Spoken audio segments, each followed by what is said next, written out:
Salut à tous, c'est Axel de testmobile.fr et nokiatouch.fr et je vais tester pour vous le Nokia Lumia 920 PureView. Donc là il n'y a pas écrit PureView sur la boîte, mais c'est un appareil qui appartient à la série, on va appeler ça série. C'est pas réellement une série, c'est plus une dénomination par rapport à son côté accentué, son côté développé sur la photo et la vidéo. Donc c'est PureView comme le 808 PureView, mais c'est un axe complètement différent, et ça on va en parler, vous inquiétez pas.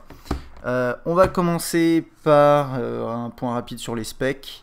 On va déballer et puis je vais essayer de vous présenter l'appareil en profondeur, sachant que c'est notre premier terminal testé sous Windows Phone 8, ça devrait prendre un petit peu de temps. Donc voilà, installez-vous confortablement.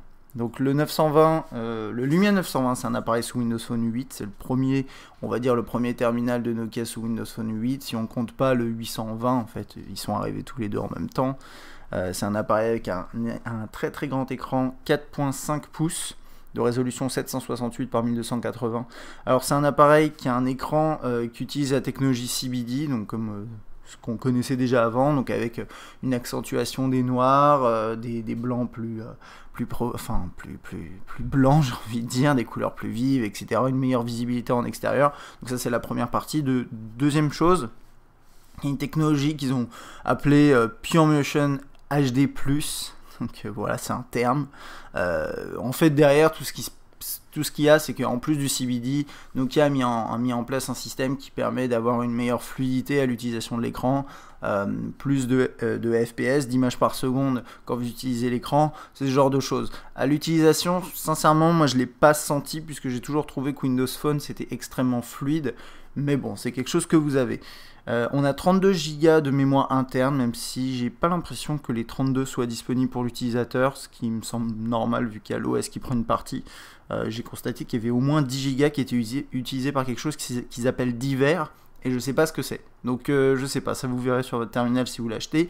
Il n'y a pas de slot micro SD, c'est important de le noter, parce que sur le 820 vous l'avez. Donc depuis Windows Phone 8, les constructeurs ont la possibilité de mettre un slot micro SD parce qu'il y a le support de la micro SD qui est ajouté.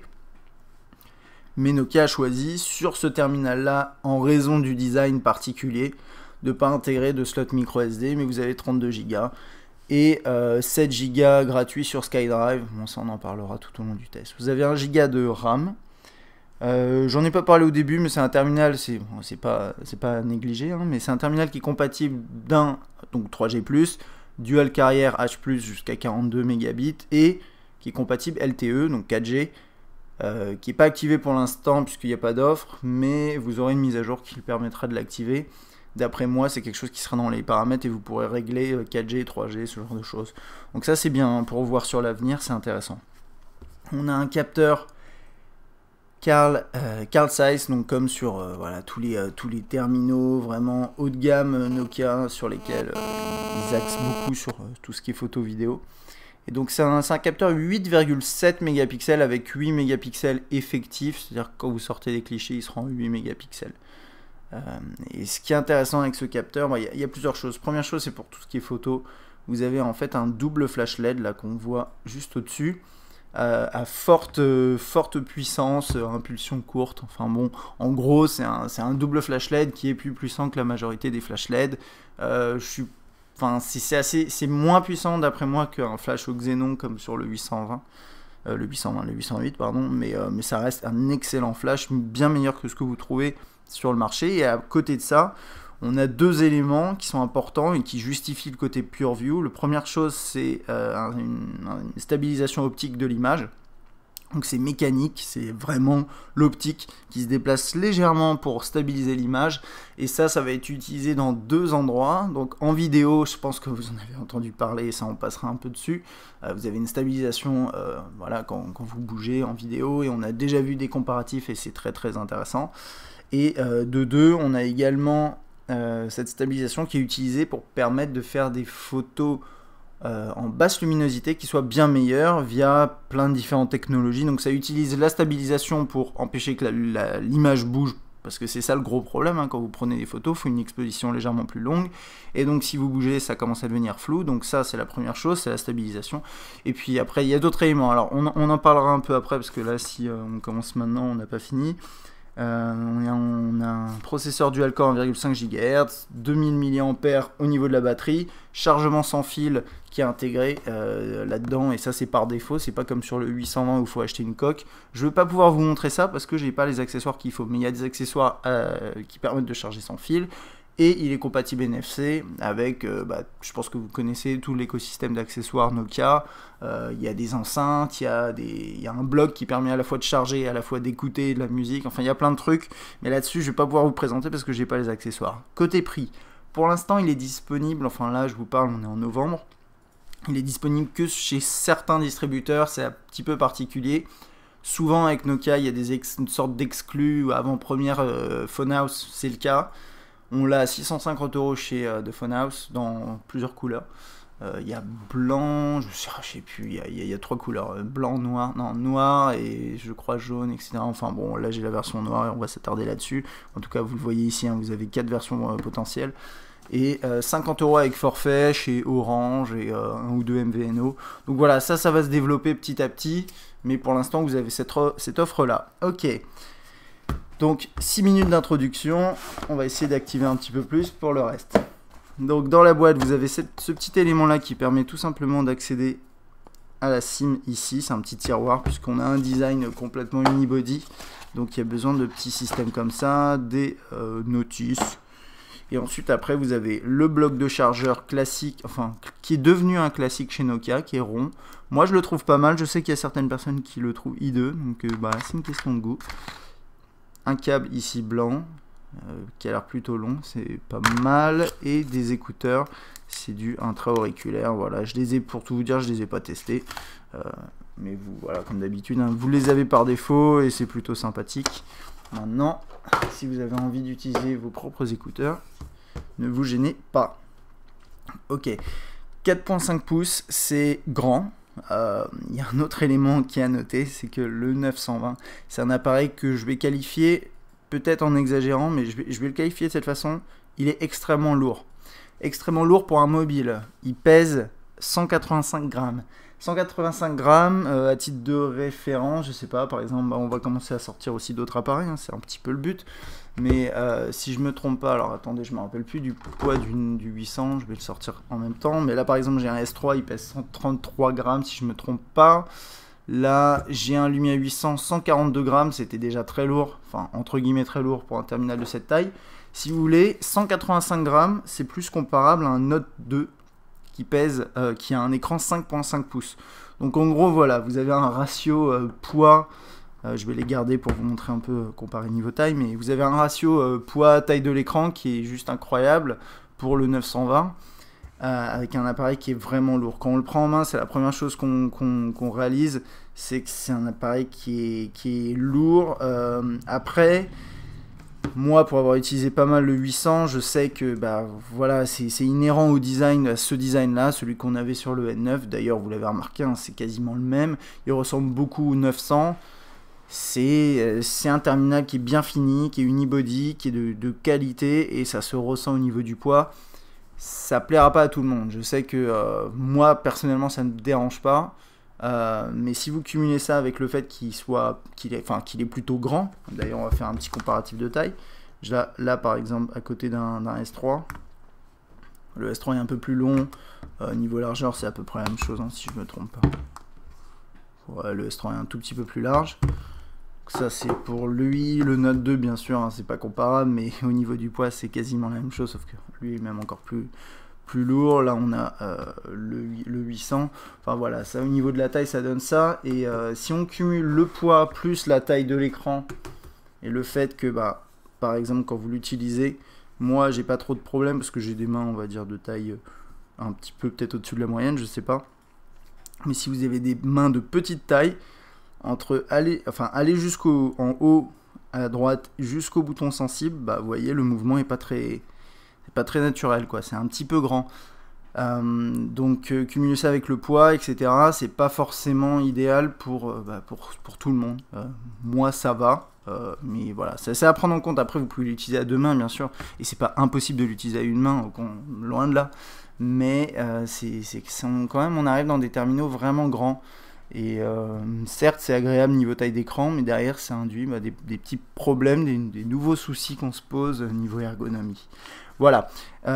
Alors, 4.5 pouces, ici, en diagonale, donc c'est plutôt grand. On a une caméra frontale, ici, 1,3 mégapixels. Ensuite, en dessous, on a les touches classiques, retour, accueil et recherche. Et vous avez vu, hein, c'est le nouveau logo Windows Phone. En dessous, on a le haut-parleur et le slot micro USB. On a quelques vis sur les côtés, un petit peu comme... j'allais dire un petit peu comme le 800. Ouais, non, il n'y a pas de vis sur le 800. Je crois qu'il y en avait sur le 900, mais là, j'admets, j'ai un petit trou. Ici, on a la touche de volume. Ça, c'est le bouton qui permet de verrouiller, déverrouiller. Et le bouton dédié pour l'appareil photo qui permet, par exemple, de le lancer rapidement. Hein, c'est tout le but. Comme c'est un terminal de la gamme... qui a la dénomination PureView, heureusement qu'il y a ce bouton d'ailleurs, ce sera un petit peu dommage de ne pas l'avoir. Et ici, on a le jack 3.5 qui est au milieu, et ici le petit tiroir pour la SIM. Rien du tout sur la tranche gauche, donc vous voyez, hein, c'est ce design tout en courbe, ici sur les côtés, avec des tranches coupées droites, donc qui est plutôt agréable en main. Et là ici, vous voyez, bon, à l'arrière, l'appareil photo, dont on parlait, hein, donc 8,7, 8 mégapixels, le flash LED, double flash LED, et c'est tout. C'est plutôt élégant, ça nous rappelle peut-être, ça nous rappelle encore le N9, le 800, le 900, enfin voilà, on commence à vraiment peut-être trop le connaître ce design, même si moi ça me dérange pas tellement, et il tient bien en main, à part sa taille. Moi ce que j'aime bien, c'est ce côté mat ici derrière, c'est très agréable au toucher, les courbes ici, ça rentre bien dans la main. Donc voilà, mis à part sa taille, c'est un appareil qui est très bien fini. C'est une petite, c'est pas une petite brique, j'allais dire c'est une brique, mais il est pas très épais, il fait 10 mm, c'est pas énorme, 10,7, voilà. Mais bon, c'est un appareil qui pèse son poids et puis qui est assez gros. Petit truc que j'ai pas mentionné dans les spécifications, mais qui est présent et qui est très intéressant, que ça fait partie des innovations de Nokia.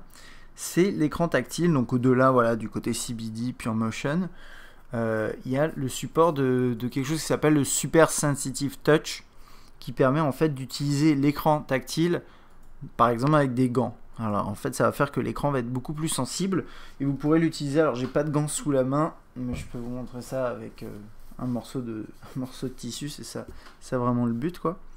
Donc là voilà, vous voyez, vous pouvez utiliser l'écran sans aucun problème. Et c'est pas...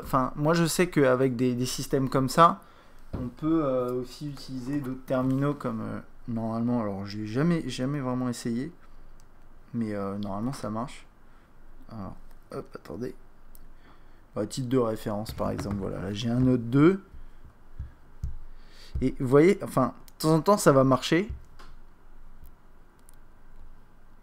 Mais pas à chaque fois, voilà, vous voyez. Alors que sur le 920, ça va marcher dans 100% des cas. Donc ça c'est la grosse nouveauté aussi. Si vous utilisez, si vous comptez utiliser votre terminal de l'hiver par exemple avec des gants ou ce genre de choses, vous pourrez l'utiliser vraiment sans problème. Ça c'est vraiment sympa. Il y a un autre truc aussi, c'est qu'en fait le Super Sensitive Touch, ça va faire que vous pourrez utiliser votre écran tactile avec autre chose qui est également conducteur.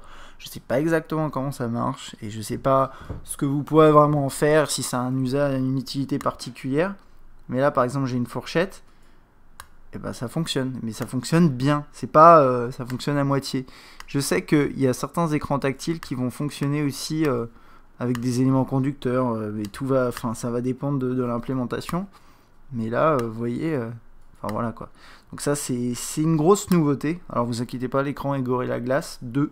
Donc en théorie c'est résistant. J'espère que je vais pas rayer l'écran. Mais voilà, vous pouvez l'utiliser avec ce côté-là aussi si vous avez envie. Enfin bref. L'idée c'est plus que, vous avez ce côté-là super sensitif qui va vous permettre de l'utiliser avec des gants, également avec d'autres objets à tester. Je pense notamment à des stylets, c'est à voir. Alors il y a un truc que j'ai jamais fait. Et je pense pas que ça va fonctionner, ça me paraît tout à fait logique. Mais voilà, ça fonctionne pas avec le stylet du Note 2. Hein, c'était juste le petit test au passage. Mais bon, si vous avez autre chose quelque chose de sensible, vous pourrez même créer vos propres stylets conducteurs. Enfin, je sais pas, à vous de voir ce que vous pouvez en faire. Le plus important, c'est ça marche avec des gants, et ça c'est vraiment le gros point positif. C'est pas le seul à le proposer, il y a Sony avec le Sola qui avait intégré un système similaire qui permettait à l'écran tactile capacitif d'être un tout petit peu plus sensible, et ils ont implémenté une mise à jour qui permet de l'utiliser avec des gants. Je l'ai pas testé, mais pourquoi pas, enfin, c'est les deux seuls à proposer des systèmes comme ça. En tout cas dans les mobiles qui sont vendus vraiment au grand public, donc ça c'est plutôt sympa. On déverrouille l'appareil en appuyant sur le bouton sur le côté, et ensuite on a cet écran là qu'on connaît déjà, hein, si vous connaissiez déjà Windows Phone. Maintenant celui-là a plusieurs nouvelles fonctionnalités qui permettent en fait d'afficher des espèces d'applications sur l'écran d'accueil. On va commencer par ça du coup. Donc là par exemple c'est l'application World of Red Bull. Alors j'ai pas réussi à exactement configurer comme je le voulais, du coup je vais quand même passer et vous montrer ça dans les paramètres. Donc oups, je suis allé un peu loin. Les paramètres ça se passe ici. Ne vous inquiétez pas, hein, tout le reste on va voir. On a écran de verrouillage ici, bon, verrouillage, déverrouillage. Hein. Arrière-plan, et là on peut choisir des applications qui sont compatibles, donc qui proposent cette couche. C'est des applications qui sont installées ou préinstallées dans l'appareil, qui proposent cette couche dans l'écran de verrouillage. Voilà, donc là j'ai choisi World of Red Bull, mais je peux choisir Facebook par exemple. Ensuite vous faites ouvrir l'application pour choisir ce que vous voulez afficher. Alors ça va dépendre vraiment des applications. Ici, écran de verrouillage, ça peut être tous les albums où j'apparais. Voilà, c'est une question de... c'est les photos. On peut choisir l'affichage qu'on veut, mais imaginons que je mette ça. Voilà. Donc là, c'est une de mes photos, typiquement. Voilà, ça c'est par exemple pour Facebook, ça peut donner ça. Hop, on va aller voir ce qu'on a d'autre. On a Bing également, donc ça va vous mettre la photo du jour. Vous savez, comme sur Bing. Non, pas Bing.com, comme sur la recherche sur l'appareil. On a photos, c'est les différentes photos de la galerie. On a CNN, ça c'est pas mal, ça va vous permettre d'avoir les différentes... Enfin, c'est très visuel, hein, mais ça va vous donner, par exemple, la dernière Top Story. Donc, je sais pas... Par exemple, celle-là, imaginons. Je sais pas exactement, voilà, ça va mettre celle-là, mais après ça tourne, ce genre de choses. Et puis, vous aviez vu pour Red Bull. Red Bull, normalement, on peut afficher aussi les dernières actualités de vos... c'est quoi? C'est les athlètes préférés qui font partie du team Red Bull. Enfin, voilà.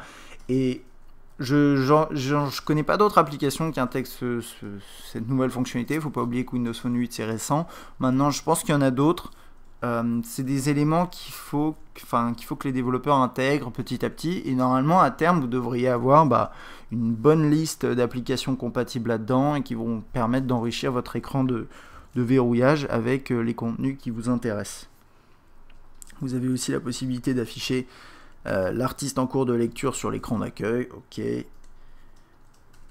De personnaliser ici les notifications que vous voulez voir s'afficher sur l'écran en fonction des applications. Alors vous n'avez pas grand chose, hein, ça va être ça, mais vous voyez par exemple ici il y a CNN, donc les applications tierces peuvent quand même s'intégrer. Et puis après c'est tout ici. Et du coup, donc l'écran de verrouillage, je vous ai montré, hein, mais voilà, vous avez des notifications, vous avez l'écran ici, les infos là, hop, ça vous connaissez. Et tant qu'on est là-dessus, je vais vous parler du monde des enfants. Le monde des enfants, c'est une nouvelle fonctionnalité de Windows Phone 8 qui permet de créer une sorte de petit univers au sein de votre mobile, qui est complètement sécurisé pour... Alors, c'est pensé pour les enfants, mais vous pouvez l'utiliser pour d'autres choses, si vous prêtez votre appareil à quelqu'un, etc.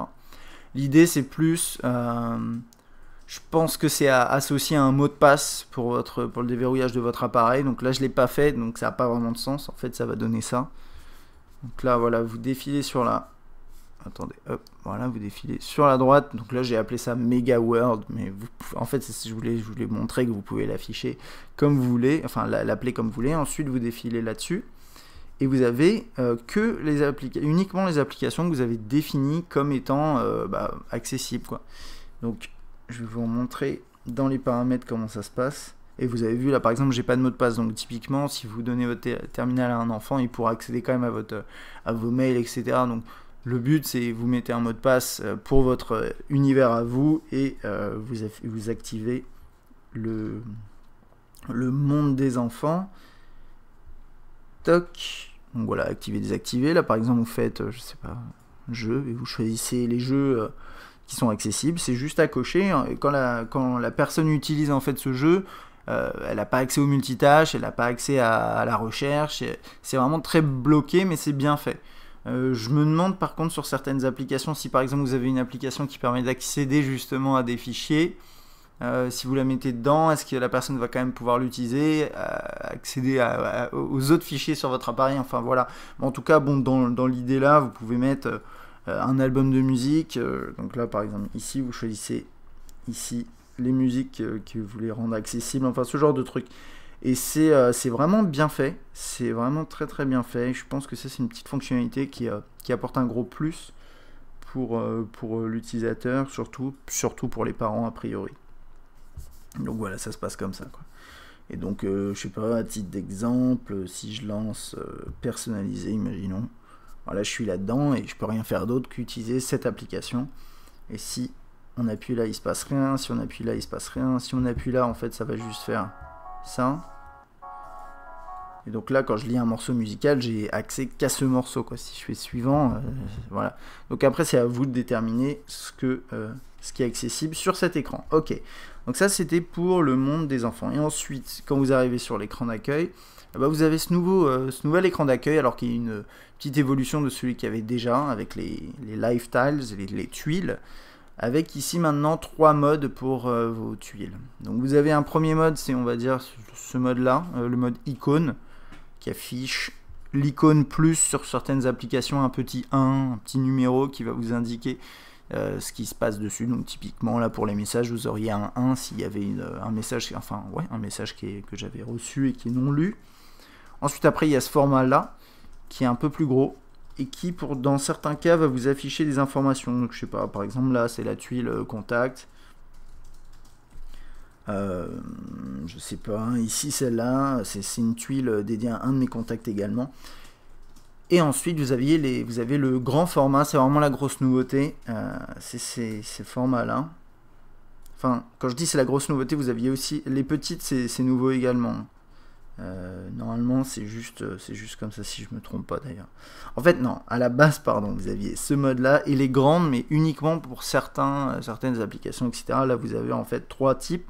Toutes les applications ne vont pas avoir les 3 types, surtout le grand. En fait par exemple, si j'ai envie, je sais pas si ça va fonctionner, mais je vais vous montrer d'ailleurs comment ça marche. Voilà, vous pouvez déterminer les modes ici, mais voilà, par exemple Internet Explorer, j'ai que 2 modes. Parce que ça n'a pas de sens d'avoir un mode large, puisqu'il n'y a aucune information à afficher. C'est surtout pour ça que la grande tuile existe, c'est une espèce de widget, quoi. Voilà, ils appellent ça des tuiles, mais pour moi ça reste des espèces de widgets, c'est juste qu'ils ne sont pas interactifs, vous ne pouvez pas naviguer dedans, ce genre de choses. Et donc là c'est pour Internet, donc par exemple vous avez ces 2 formats là, vous pouvez les déplacer. Ça reste assez libre, hein, vous pouvez faire des trous comme ça, si vous avez envie.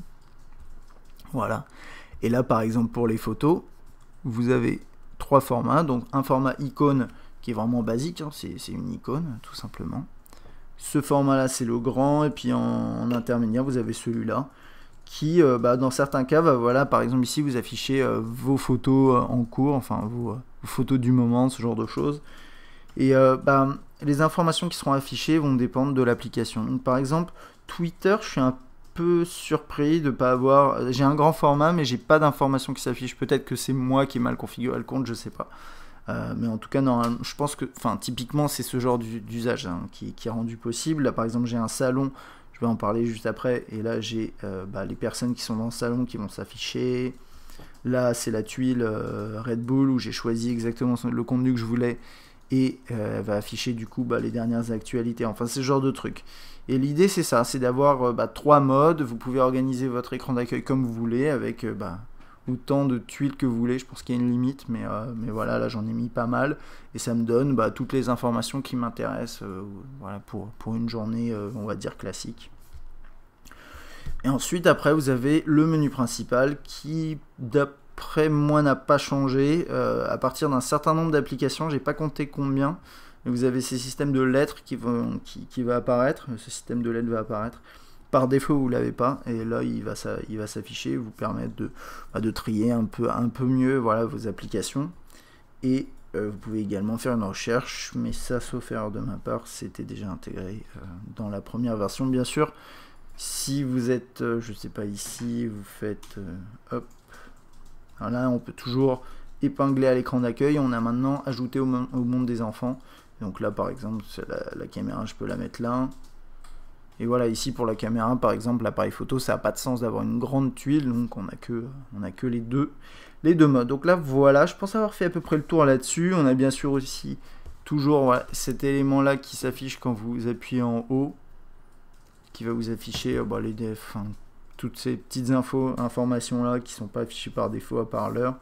Vous avez toujours la recherche ici avec Bing qui est accessible n'importe où, la recherche visuelle, la recherche musicale, tout ça c'est pas mal, ça c'est autour de vous.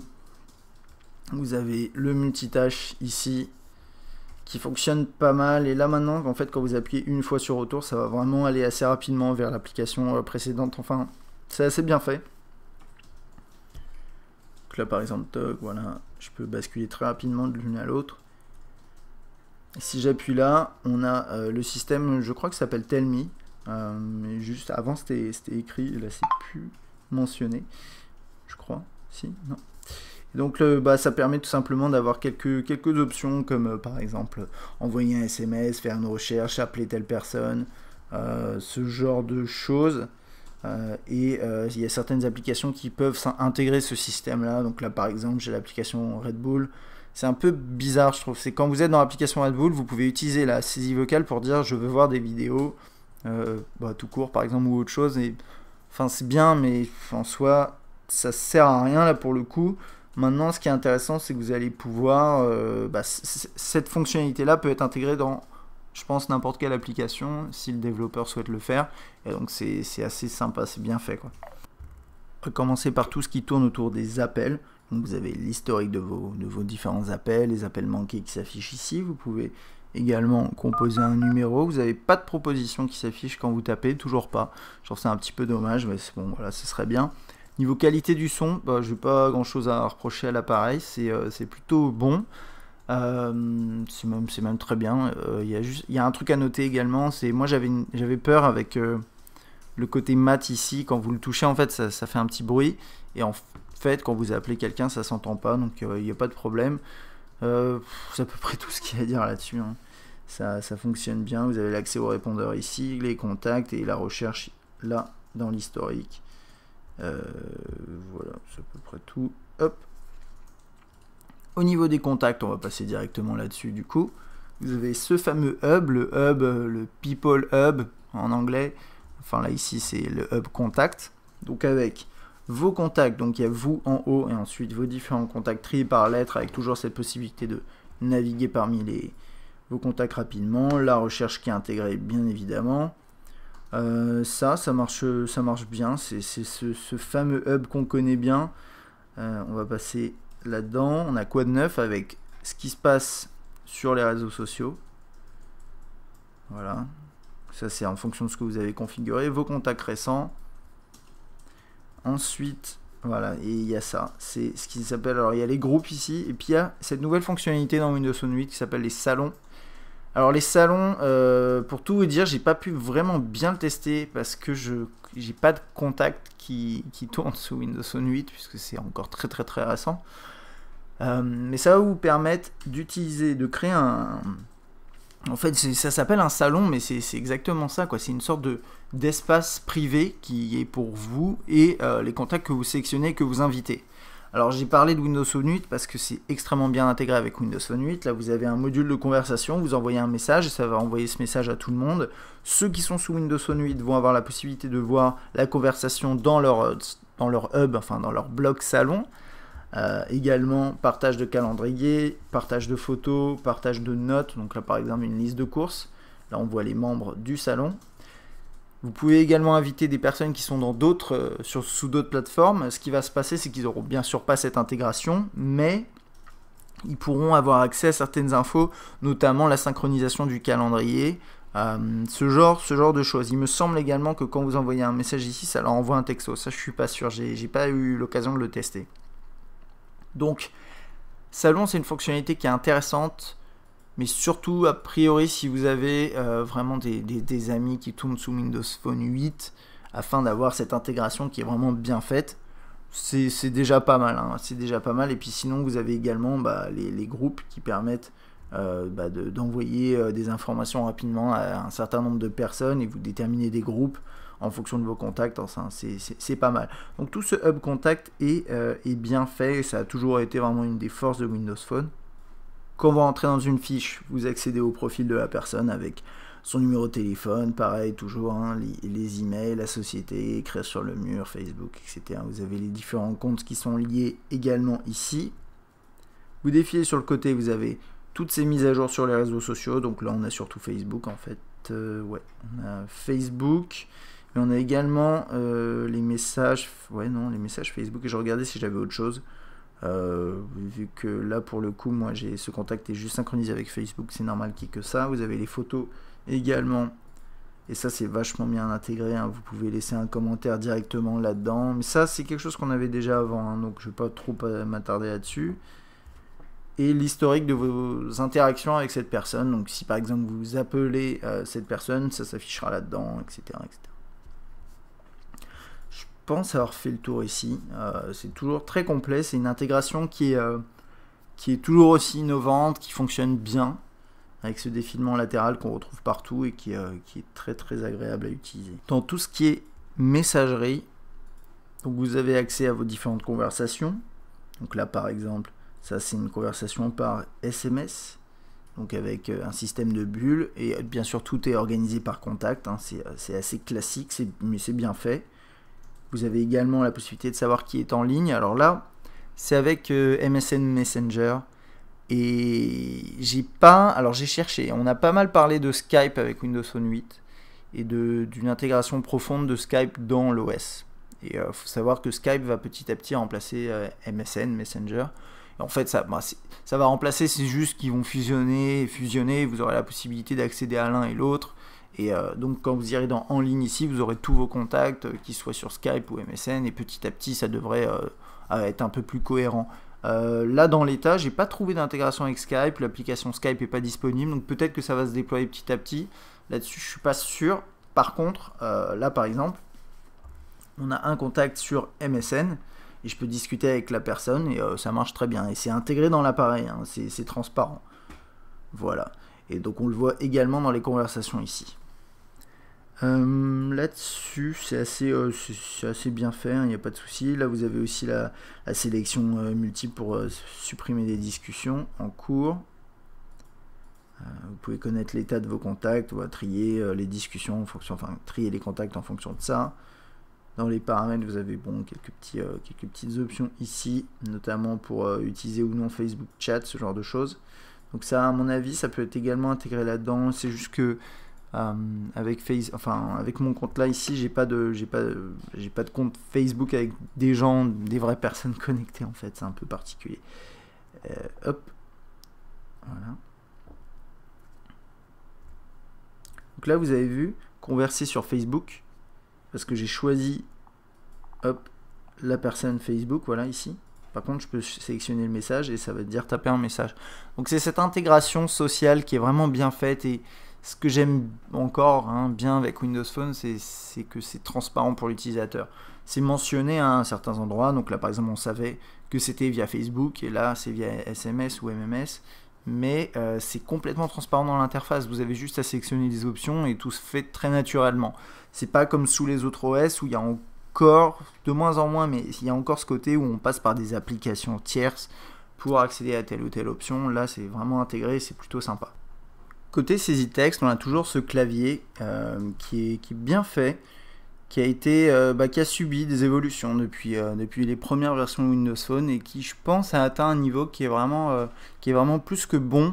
Il n'est pas parfait et il y aurait encore besoin de faire des ajustements, mais je trouve que Microsoft ici s'en sort très très bien.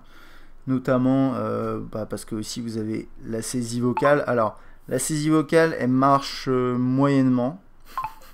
Donc je dis notamment, mais c'est un des seuls éléments. Bon là, la saisie vocale, si vocale marche moyennement, ça c'est bon, ça va. Mais j'ai fait quelques tests hier et on fera peut-être un petit comparatif entre Android, Jelly Bean, iOS 6 et Windows Phone 8 au niveau de la saisie vocale. Ça fera l'objet d'autres choses. Mais bon, ça vous pouvez pas encore trop dépendre de la saisie vocale. Par contre, alors pour tout ce qui est clavier classique, donc bien sûr vous pouvez l'utiliser également en mode paysage. Ça, il n'y a pas de souci. Et ce clavier est plutôt bien fait. Donc par exemple,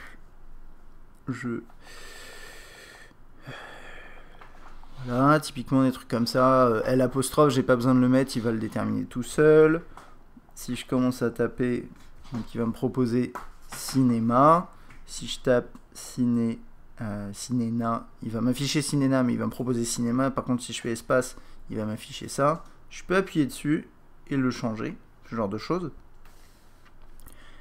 Il est bien fait, mais alors je disais qu'il n'est pas parfait, pourquoi? Alors non, d'abord, il est bien fait, pourquoi? Parce que il y a quand même une bonne correction, et ce que j'adore avec ce clavier, c'est qu'il est extrêmement fluide et réactif à l'utilisation. Ça, c'est encore une fois une caractéristique de Windows Phone, mais on le retrouve ici dans le clavier, et ça, c'est vraiment bien. C'est-à-dire que quand vous tapez, il n'y a pas de souci, même si, là, il affiche rien parce que j'ai pas tapé du vrai texte, mais vous pouvez taper très rapidement, si vous maîtrisez l'outil, il n'y a pas de problème, et ça, c'est vraiment très bien. Par contre, il manque encore le côté intelligent. En fait, moi, je suis habitué à utiliser SwiftKey pour Android et j'aime beaucoup sa capacité à prédire ce que je vais dire, à corriger des phrases, enfin corriger des mots s'il sent que le mot ne veut rien dire dans la phrase. Donc, par exemple, tout à l'heure j'ai fait le test, je veux écrire je veux et je me trompe et j'écris je se. Là, il va me proposer veut, mais si je fais espace, il va garder ce. Et ça, c'est des trucs comme ça. Typiquement, je se, ça va rien dire. Donc, il devrait être capable, même s'il me l'affiche ici, mais il devrait me le mettre en appuyant sur espace. C'est ce genre de choses. Donc, peut-être que ça va être ajouté petit à petit. Ensuite, il y a des petits trucs comme ça. Par exemple, CA.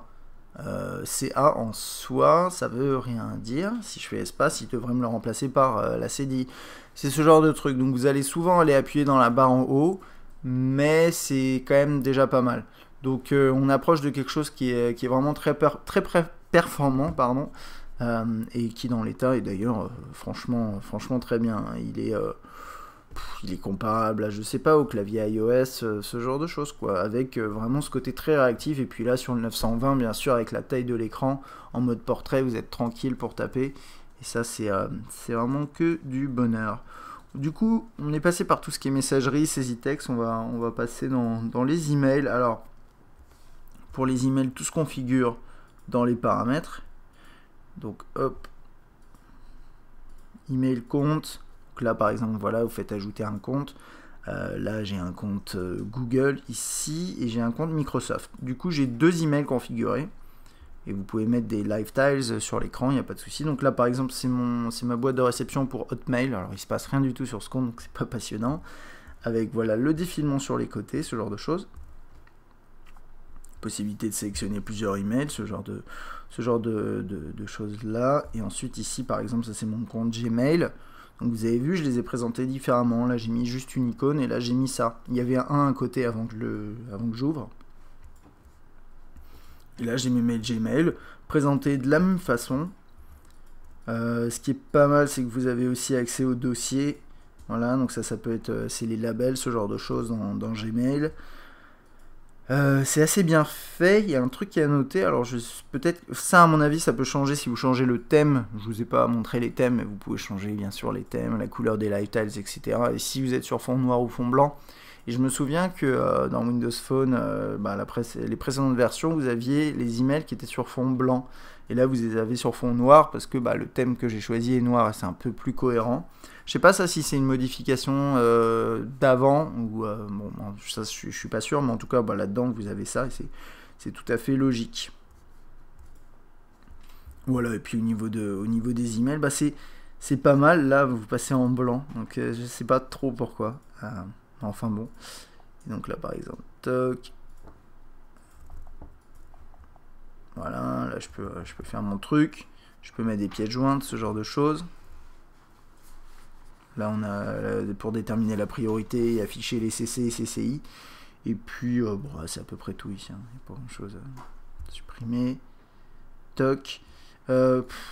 Moi, je trouve quand même, encore une fois, et ça c'est un reproche que je fais à chaque fois à Windows Phone, c'est que on a un écran qui est vraiment immense ici, et pourtant l'espace n'est pas optimisé. Et c'est toujours la même chose, hein. C'est-à-dire que là je suis dans mes mails, je vais en avoir 1, 2, 3, 4, 5 qui vont s'afficher, parce que tout est en typo, tout est gros. Les titres ici sont immenses. Est-ce que ça a un sens en soi? Je pense que c'est mieux qu'avant. C'est-à-dire que les labels en haut, à mon avis, ils sont plus petits qu'avant. J'ai quand même l'impression qu'il y a une amélioration. Je comprends que l'interface doit être épurée et tout doit être propre. Mais je sais pas, sur un écran de cette taille-là, j'aurais peut-être envie que voilà, cette zone-là, elle soit peut-être un peu plus grande, qu'il y ait un peu plus d'éléments affichés. Mais ça, c'est peut-être une déformation due à l'utilisation d'Android. Mais en tout cas, bon, c'est quand même bien... c'est quand même bien présenté. Et ça m'a fait penser à autre chose. Je voulais vous parler rapidement de l'écran. Alors, en introduction, je vous ai expliqué un petit peu. Il y a du CBD, PureMotion HD. PureMotion, bah écoutez, c'est fluide à l'utilisation. Il n'y a pas de test vraiment à faire. J'ai pas de soucis par rapport à ça. Comme d'habitude, je vous dis, hein, Windows Phone c'est fluide, mais là ici c'est peut-être plus fluide. Mais là-dessus, je suis incapable de vous dire s'il y a une différence, puisque je trouve que de base, c'est extrêmement réactif. Ensuite, au niveau des couleurs et de l'affichage, ce genre de choses, on va en profiter, on va aller sur Internet, mais je trouve que là, vous voyez, les noirs sont bien noirs quand même.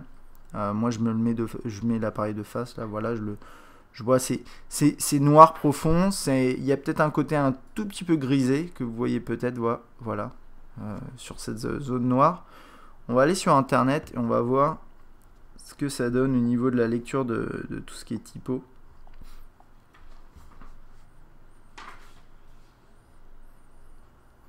Alors bien sûr, là vous avez toujours ces titres qui sont plus gros, mais au-delà de ça, si par exemple je lance un article un peu long,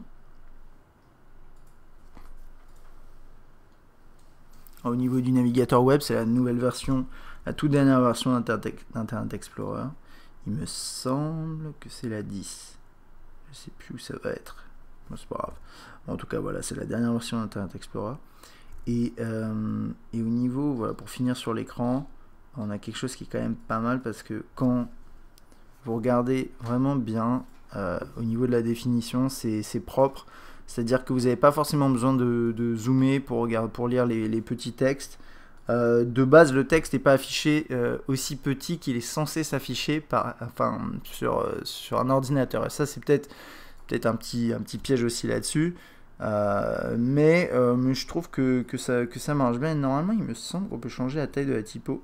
Et ça, c'est peut-être dans les paramètres. Je ne sais pas si ça influe ensuite après sur le web. Bon, et donc ça, c'est pour l'écran. Moi, je trouve que cet écran, il est vraiment très bien. La résolution est plus que décente. C'est franchement agréable. Et le CBD est sympathique également, c'est-à-dire qu'en extérieur quand même vous avez une bonne visibilité. Après j'ai pas pu comparer avec par exemple d'autres terminaux, Lumia qui était équipé également de cette technologie, mais je pense quand même qu'il s'en sort vraiment bien par rapport à la moyenne des appareils actuellement sur le marché.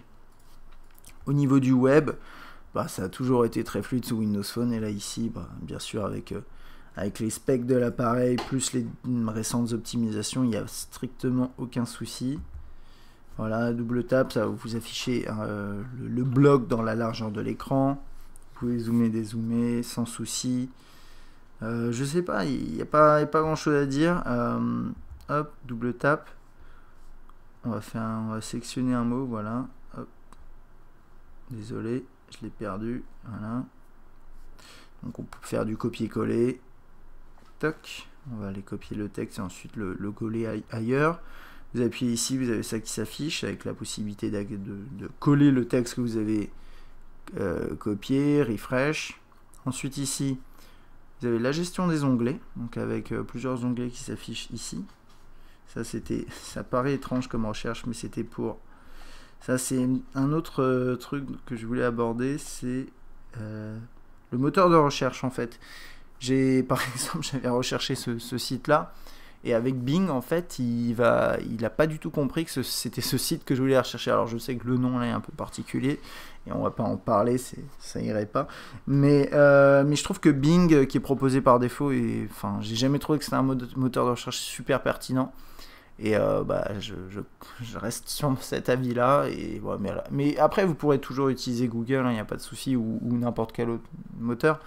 Mais Bing par défaut, moi je trouve pas que ce soit un super moteur de recherche. Voilà. Il est juste bien intégré dans l'interface si c'est quelque chose qui vous intéresse. Là sur un site un peu plus lourd, toujours hein, très fluide, pas de problème. Il y a toujours ce petit, voilà, ces petits effets de chargement quand vous défilez, mais enfin c'est pas vraiment gênant, je trouve. C'est pas gênant. Vous défilez dans votre page, vous chargez un article, ça va charger rapidement. Alors Windows Phone ne charge pas tous les éléments, donc par exemple typiquement nous on a un lecteur en flash pour nos vidéos, quand on appuie dessus en fait il va vous le charger dans un lecteur à part, et il y a certains contenus flash qui vont pas fonctionner, ce genre de choses, et ça c'est normal parce que c'est pas intégré dans le navigateur, mais la plupart des contenus récents sur internet qui sont optimisés pour le mobile, HTML5 etc, ça va fonctionner sans souci. Donc voilà, tout ça c'est très fluide, hein, ça marche extrêmement bien. Voilà, moi je pense avoir fait le tour hein. Pour le web, il n'y a pas grand chose à dire, hein. Sincèrement, ça marche juste très bien. Vous avez vos onglets que vous pouvez gérer là, vous pouvez en mettre des nouveaux. Vous avez vos favoris également. Donc là, moi j'avais rien mis en favoris. Ajouter en favoris, épingler sur l'écran d'accueil, faire une recherche, partager la page. Quand on épingle sur l'écran d'accueil, c'est comme avant, ça va vous afficher en lifestyle l'élément que vous avez affiché à l'écran, vous voyez.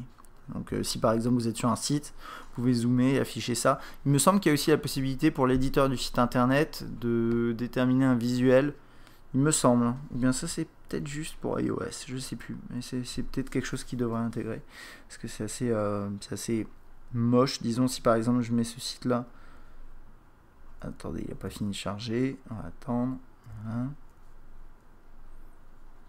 Toc. Ouais, il m'affiche quand même ça. Ça aurait été pas mal peut-être d'afficher l'icône du site, je sais pas, mais en tout cas bon, là au moins vous avez un aperçu de ce qui se passe vraiment sur le site, la tête du site, et c'est pas plus mal. Donc ça c'était pour le web, hein, toujours une excellente expérience, il n'y a pas de reproche à faire là-dessus. Peut-être enfin c'est plus trop un problème aujourd'hui, l'intégration, le manque d'intégration de certains composants, etc. Mais c'est de moins en moins un problème, et ça le sera encore de moins en moins demain, entre guillemets, et du coup ça c'est pas quelque chose qu'on peut vraiment reprocher au système. Ok, la galerie photo, on va peut-être aller voir ça un peu après. Du coup bah, on va passer par tout ce qui est musique. Je vais aller dans le menu et on va passer en revue les différents trucs, et après j'irai dans musique. Donc là, système d'alarme, la calculatrice, le calendrier, tout ça, ça marche toujours aussi bien. Voilà, avec la vue moi, voilà, qui est ici. Et bien sûr, avec cette possibilité de partager le calendrier avec un salon. Donc ça marche bien. La caméra, bon, on va peut-être passer là-dessus du coup, juste après on regardera la musique. Je regarde juste s'il n'y a pas des petits éléments que j'ai oublié de vous montrer. J'ai bien sûr installé pas mal d'applications. Les jeux, on verra ça après. Puis il y a encore pas mal de choses à voir, donc on va passer directement à l'appareil photo. Alors, l'appareil photo à lancer rapidement en appuyant sur le bouton ici. Le bouton en soi, c'est le même qu'on trouvait sur le 800, etc. Donc c'est un bouton qui marche très bien. Vous avez deux niveaux de pression, le focus et la prise de photo, voilà. Et ça marche très bien. Alors, avec Windows Phone 8, on a une nouvelle interface, enfin, ça ressemble beaucoup à la précédente, hein. Vous avez toujours hop, ce défilement latéral, par exemple, pour afficher la dernière photo prise, ce genre de choses. Mais les options sont intégrées de manière un peu plus directe. Donc on a un accès direct à certaines choses que vous n'aviez pas forcément avant. Donc passage rapide, mode photo vidéo ici, ça ok. Caméra frontale ici. Voilà. Le flash en accès rapide ici avec flash automatique sans flash. Et ici c'est nouveau, ça s'appelle les lentilles. Alors j'allais appeler ça les lentilles parce qu'en anglais ça s'appelle lenses. Ils appellent ça en français les filtres, voilà. Et les filtres, qu'est-ce que c'est? Alors ça, c'est pas exclusif à Nokia. Quand il y a des fonctionnalités qui sont exclusives à Nokia, je vous le dirai. Mais ça permet tout simplement d'utiliser l'appareil photo, mais avec la lentille de l'appareil photo, le système de l'appareil photo, mais avec différentes applications, des espèces de plugins. Donc ils appellent ça des filtres, qui posent là-dessus. Donc en fait, ça va être par exemple, pour Nokia, là ici on a l'option panorama. Ça c'est exclusif à Nokia, vous avez vu l'écran qui s'est chargé, donc là, hop, vous appuyez, vous stabilisez l'image, ça va prendre la première photo Toc, et ensuite vous défilez sur les côtés comme ça. Là-dessus, bon, je vais en parler rapidement, mais enfin, Panorama, je trouve qu'il est très nettement en dessous de ce qu'on a sous iOS. Il est aussi en dessous de PhotoSynth, SIF, je sais pas comment ça s'appelle déjà, mais bref, c'est l'application de Microsoft qui marche largement mieux que ça. Donc pour l'instant, je suis un peu déçu de ça. Ensuite, après, vous avez, quand vous faites d'autres filtres, vous avez d'autres applications qui vont s'afficher. Là, c'est il va aller chercher sur le store, sur le, il s'appelle comment maintenant, il a changé de nom récemment, le Microsoft Store, je crois, le Windows Phone Store, il s'appelait le Marketplace avant. Et donc là, par exemple, c'est une application que j'ai installée, CNN Reports, je sais pas pourquoi elle est en doublon, mais voilà, ça permet de prendre des photos, de les envoyer rapidement à CNN, etc. Smart Shoot, ça c'est, alors Smart Shoot et Cinémagraphe, c'est exclusif Lumia également, et Bing Visual, c'est juste le système Bing intégré. Alors Cinémagraphe, rapidement, je vais vous le faire très rapidement, ça permet tout simplement de créer des gifs animés. Réellement, ça s'appelle un cinémagraphe, c'est quelque chose qui s'appelle comme ça, c'est pas que le nom de l'application. Ça permet de créer une image qui bouge dans certains endroits et qui est fixe à d'autres endroits. Ça va être dur de vous montrer ça, mais quand... Ouais, avec un stylo en plus, c'est pas très intéressant. Mais voilà, vous posez ça comme ça, vous prenez votre truc, par exemple je vais le faire bouger, je vais vous montrer. Voilà. Hop. Donc là l'exemple va être très mauvais parce que voilà, il peut pas. Pourquoi? Il est possible que le téléphone ait été secoué. Ok. Soit, on va réessayer.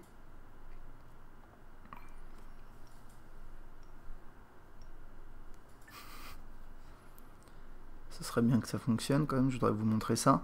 Voilà, vous avez pris votre photo, c'est pas exactement une photo en réalité, il va prendre plusieurs clichés très rapidement. Et il va vous permettre ensuite d'animer certaines zones. Donc là par exemple, voilà, j'ai cette zone que je veux animer. Où il détecte où il y a du mouvement.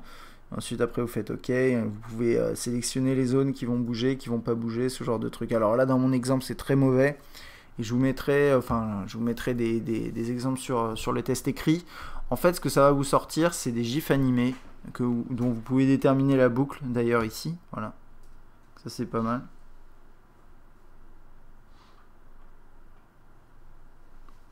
Voilà, ce genre de choses, et ça va vous sortir un gif animé d'une qualité globalement supérieure à ce qu'on trouve normalement sur le web, mais pas excellente. Et c'est tout ce que ça fait, et après pour le partager c'est pas forcément évident, je le trouve, puisque c'est c'est un gif animé quoi. Il y a pas les plateformes en soi, elles supportent pas forcément toujours ça, et mais bon, après ça vous sort ce fichier là, vous pouvez en faire entre guillemets ce que vous voulez. C'est intéressant, mais pour moi ça reste gadget. Alors du coup je vais vous montrer rapidement Smart Shoot. Smart Shoot c'est un peu plus intéressant, ça permet de créer des photos. Alors là ici ça va être encore compliqué parce que j'ai pas de visage à vous présenter, mais je vais prendre une photo. Voilà, donc en fait ça prend, il me semble, 5 1 2 3 4 5, ouais, 5 clichés. Voilà, donc là ici c'est pas un visage, donc c'est pas intéressant. Mais voilà, il n'a pas reconnu de visage, et ça je vous avais mis une vidéo sur la chaîne YouTube et sur Test Mobile qui vous présentait l'option. En gros c'est une option qui est issue de l'achat de Scalado, et d'ailleurs la plupart des fonctionnalités un peu nouvelles, accès, filtre de cette façon là exclusive Nokia, sont issues du rachat de Scalado. Là par exemple vous prenez une photo de groupe avec différents visages, les gens vont fermer les yeux, vont sourire, vont arrêter de sourire, etc. Après vous avez une interface avec la possibilité de changer chacun des visages qui a été capturé, même si en réalité c'est pas un vrai plan qui a été pris en photo. Vous pouvez changer chaque visage individuellement et ça va vous faire, ça va vous l'assembler correctement dans la scène. Et le rendu est plutôt bon. Voilà, donc ça c'est une petite fonctionnalité en plus. Je pense qu'on a fini sur les filtres. Alors l'appareil photo, bon, il fonctionne de manière très classique, hein. Vous avez voilà le bouton ici, vous avez des réglages ici, vous pouvez régler un mode de scène, gros plan, nuit, portrait de nuit, sport, rétroéclairage, les ISO à régler également. Oups.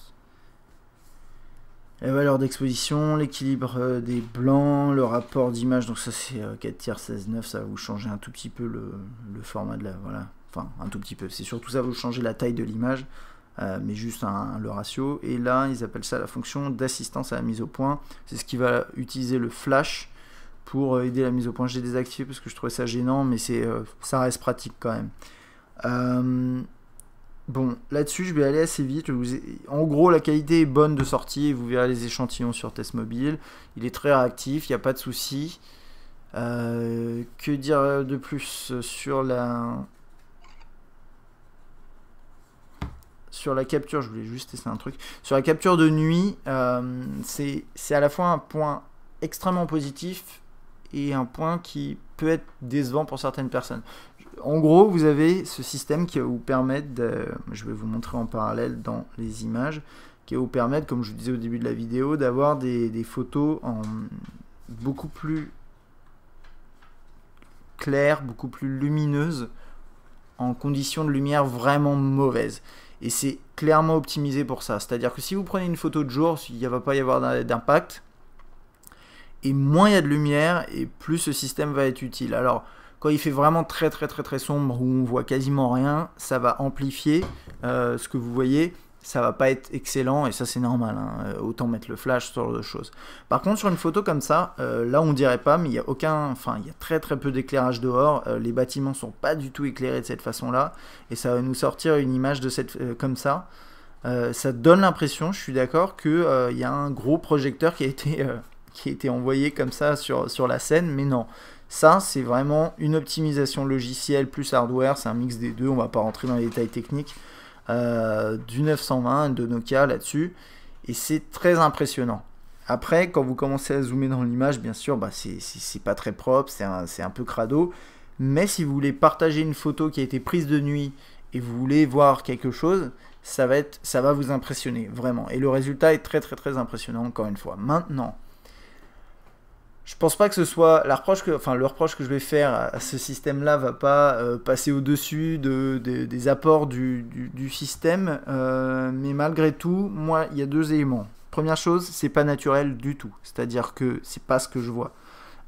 Et c'est ce que j'adore sur le 808 PureView, c'est que vous prenez une photo, même si c'est de nuit, vous allez voir la même chose plus ou moins la même chose que vous voyez à l'œil nu.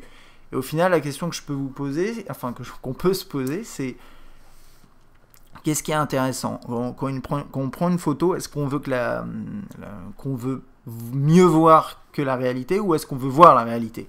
Et en fait, il y a deux axes là-dessus.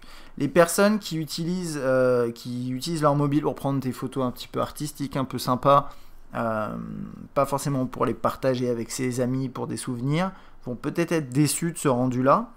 Pourquoi? Parce qu'il n'est pas naturel, c'est pas du tout ce qu'on voit en réalité, et c'est même parfois, ça paraît parfois surnaturel. Donc ça, c'est la première chose. Par contre, les personnes, et puis ensuite après, la qualité de sortie, elle n'est pas excellente en soi, c'est joli, mais quand vous la mettez sur l'ordinateur et que vous zoomez, c'est pas terrible. Donc ça, c'est la première chose. Après, si vous utilisez votre appareil, votre terminal mobile, surtout pour partager des photos avec vos amis, typiquement, vous êtes en soirée, il fait sombre, vous prenez cette photo, vous prenez une photo de vos amis de nuit, vous allez avoir un résultat qui va être vraiment bien, et bien supérieur à ce que vous avez normalement, et ça va être agréable pour vous, quoi. Donc voilà, je sais pas, par exemple cette photo-là, on dirait pas, mais il y a très peu de lumière. C'est de nuit, et il y a une lampe, juste une lampe qui est allumée, mais loin de la scène. Donc c'est vraiment intéressant. Si vous avez envie de partager ces photos et vous prenez pas la tête avec la lumière qu'il y a, ça va dépendre, hein, mais prenez pas la tête avec ça, vous la mettez sur Facebook ou sur Twitter, etc. et les gens voient ça, et il y a aussi le côté un peu waouh, où vos amis vont être simplement impressionnés par ce côté-là. Mais derrière, c'est pas naturel. Voilà, donc ça, c'est à peser pour vous, parce que je parle de ça, pourquoi? Tout simplement parce que vous pouvez pas désactiver ce mode-là. Vous pouvez jouer avec les ISO, vous pouvez vous promener avec les paramètres, ça c'est le seul truc à la limite qui peut entre guillemets rattraper ce petit problème, si on peut appeler ça un problème. C'est dans les modes de scène, vous n'avez pas un mode qui dit, ou ailleurs, vous n'avez pas un mode qui dit je ne veux pas utiliser ce système basse luminosité. Et si vous vous amusez à régler les ISO, etc., vous pourrez éventuellement arriver à avoir un rendu un peu différent. Et donc ça c'est à vous d'essayer si vous avez envie d'aller plus loin, mais par défaut, mode automatique, il va vous l'appliquer à chaque fois. Vous n'aurez pas la possibilité par défaut d'avoir un rendu tel que vous le voyez à l'œil nu.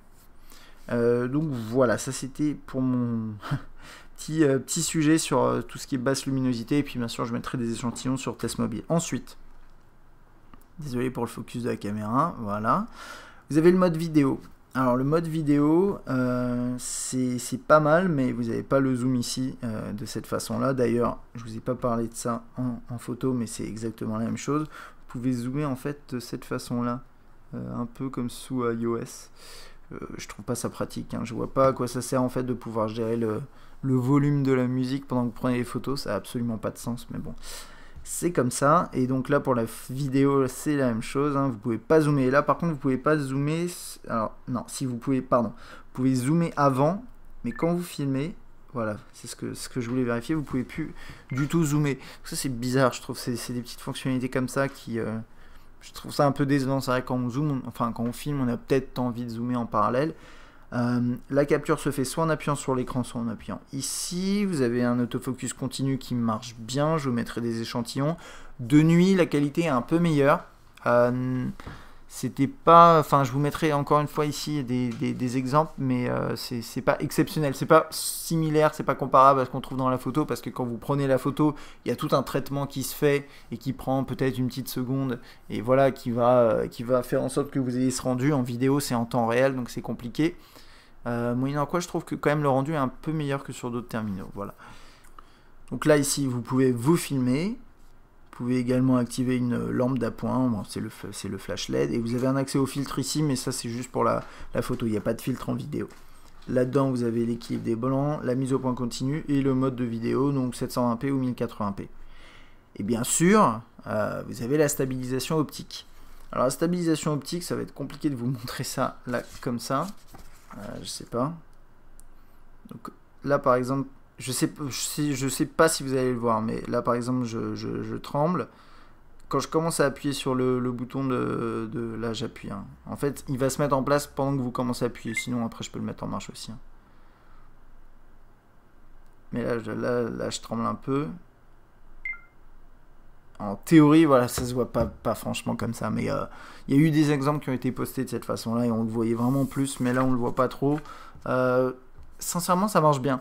Ça marche bien, et je mettrai encore une fois des échantillons.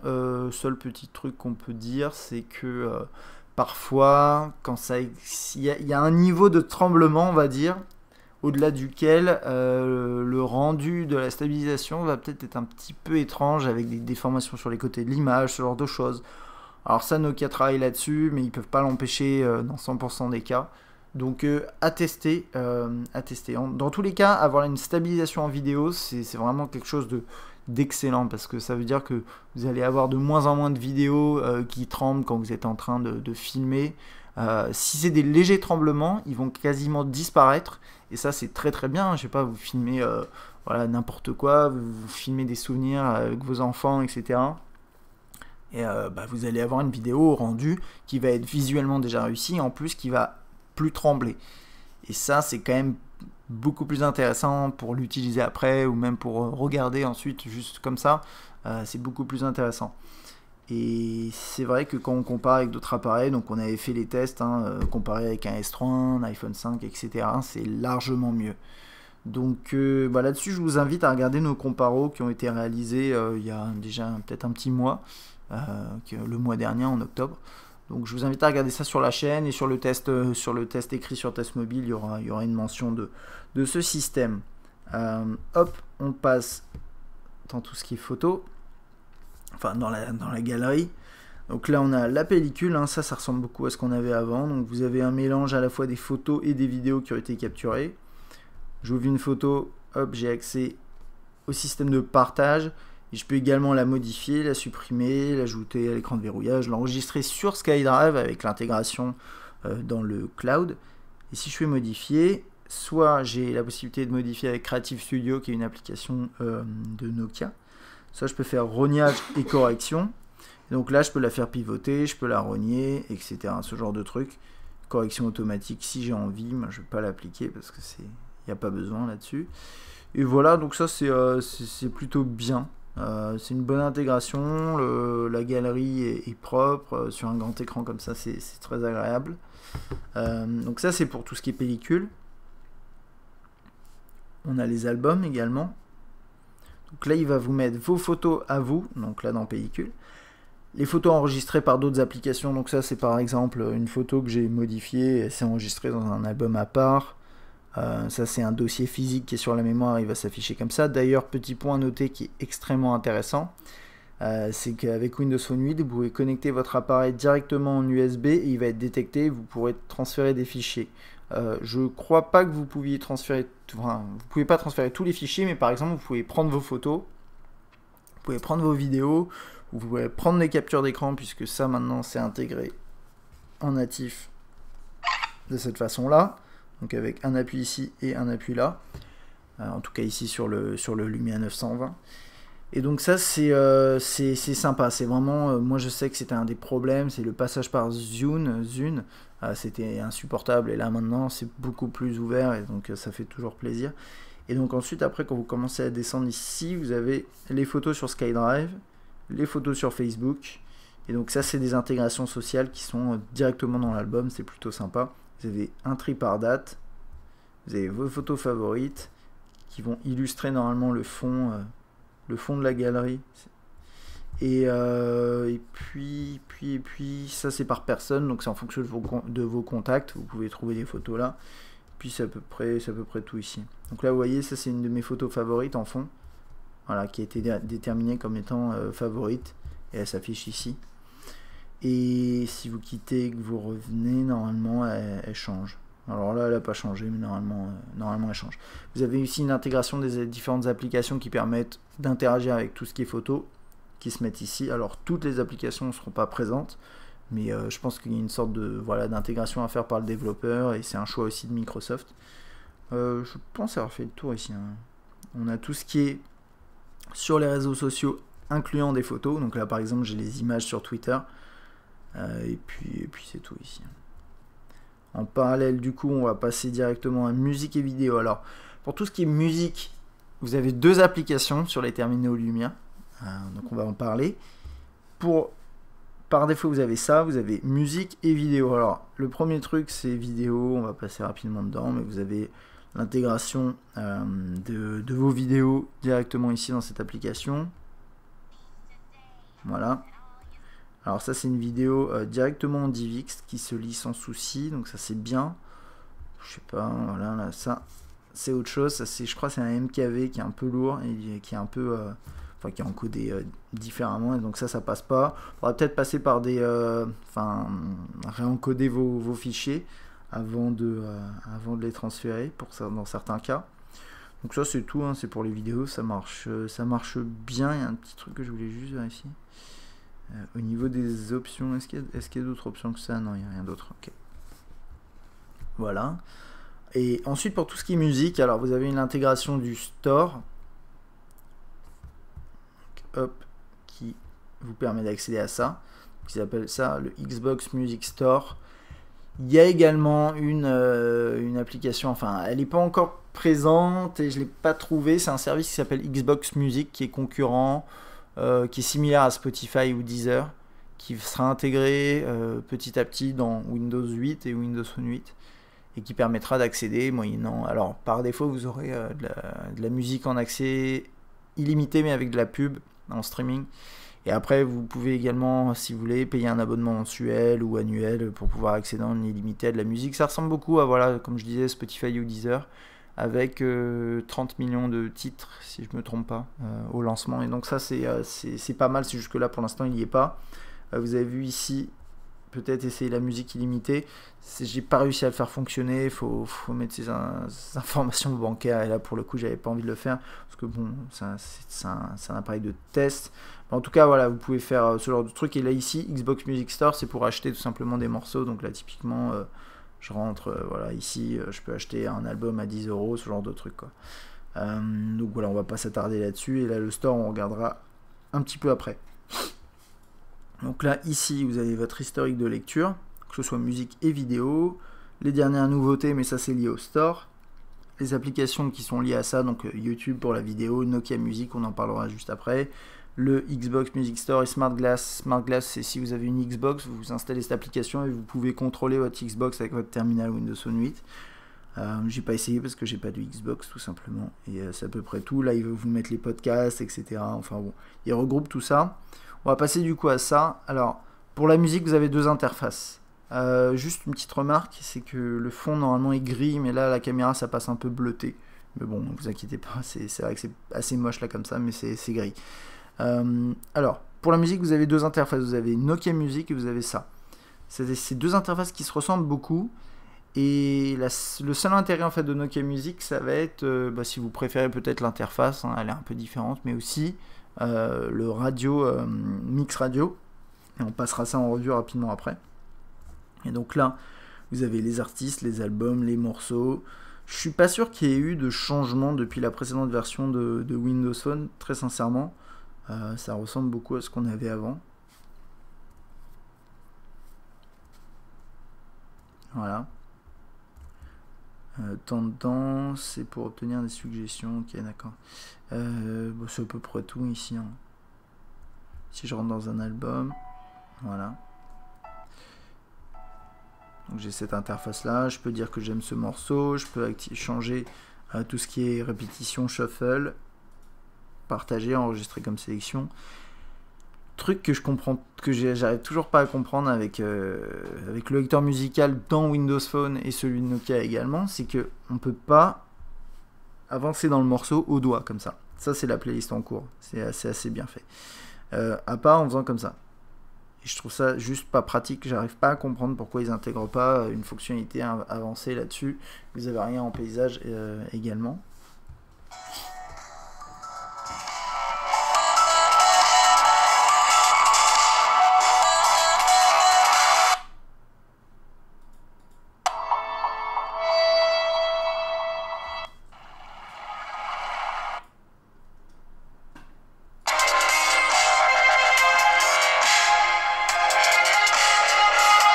Le haut-parleur sur le 920, il est déjà assez puissant.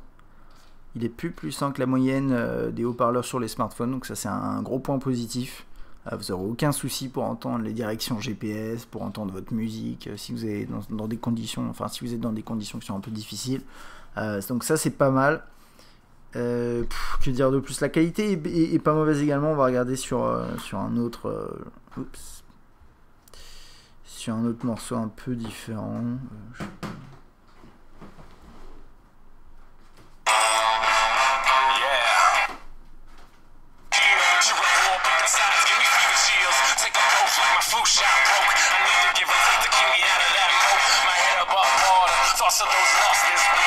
Elle est pas mal, disons, la qualité est pas mal, ça manque peut-être un peu de profondeur, comme j'aime le dire, non mais c'est un peu plat comme son, il y a beaucoup de volume, mais ça manque un peu de basse, ça manque de... Bon, logique aussi pour un haut-parleur de mobile, mais venant de Nokia, on se serait peut-être attendu à quelque chose de... Enfin, on aurait espéré quelque chose d'un chouïa mieux, mais déjà on a le volume et c'est quand même pas mal, c'est peut-être même la base sur un mobile.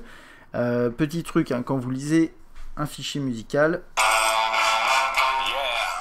je baisse le son, voilà, vous pouvez accéder ici, alors en appuyant sur bas, je crois que, je sais pas si ça marche avec haut, alors attendez, si, ok, voilà, vous avez accès à ça, vous avez accès à ça également, donc voilà,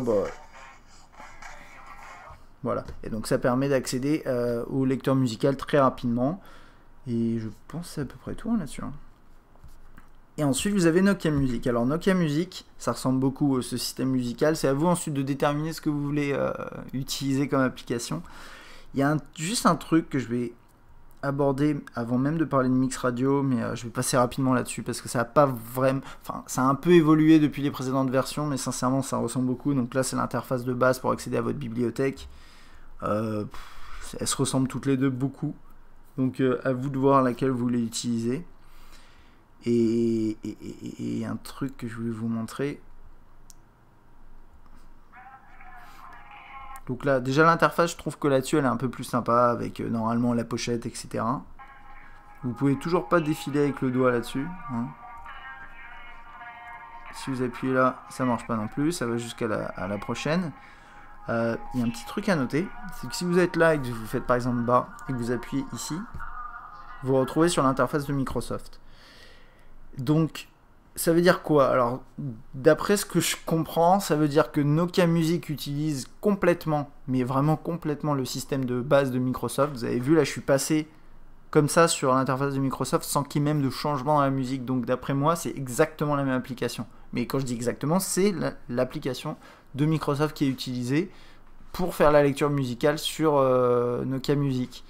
Mais ce que je comprends pas, c'est si je lance la musique dans Nokia Music, quand je fais l'accès rapide, j'ai envie de retourner dans Nokia Music, j'ai pas envie de retourner là-dedans. Je sais pas si ça va être corrigé, si c'est vu comme étant même un problème ou un bug, mais pour moi c'est pas logique. Donc là par exemple, j'étais dans Nokia Music, je me retrouve dans celui-là, mais j'avais pas spécialement envie quoi. Donc je sais pas trop quoi dire là-dessus, c'est un détail. Seul autre problème, je trouve aussi, c'est quand vous lisez les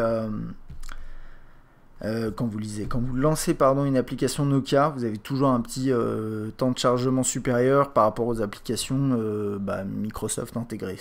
Ça peut sembler normal, mais ça peut être gênant. Donc ok, vous avez ma musique, ce qui est au final la même chose que le lecteur musical. Donc ça c'est la première chose, on le met de côté. Ensuite vous avez les concerts. J'en parle maintenant parce que c'est pas forcément très intéressant. Donc vous avez voilà les concerts qui s'affichent à proximité. Vous appuyez dessus, vous avez quelques détails, vous pouvez créer un itinéraire, acheter des billets sur, là ça va être Songkick. Je crois que c'est un des seuls services qui est intégré si je ne me trompe pas. Donc voilà, on est passé là-dessus. Ensuite la boutique, avec la possibilité d'accéder à différents morceaux, etc. Les musiques recommandées, tous ces trucs là, et ça c'est Nokia, hein. Ça quand vous rentrez là-dedans, c'est du Nokia, et j'espère que j'ai pas acheté un album de Céline Dion, j'ai rien contre Céline Dion, mais on va revenir en arrière. Ok, et donc ça c'est des services intégrés par Nokia. Nokia va quand même vous demander d'avoir un compte Nokia présent et configuré sur l'appareil. Pas vous montrer ça, mais voilà, par exemple là, crédit disponible, ça c'est mon compte Nokia en fait. Et donc il y a certaines fonctionnalités comme ça où vous allez avoir besoin d'utiliser un compte Nokia. Donc c'est pas vraiment intégré avec le compte de Microsoft, mais bon, je pense pas que ce soit un gros problème. Ensuite vous avez donc Mix Radio.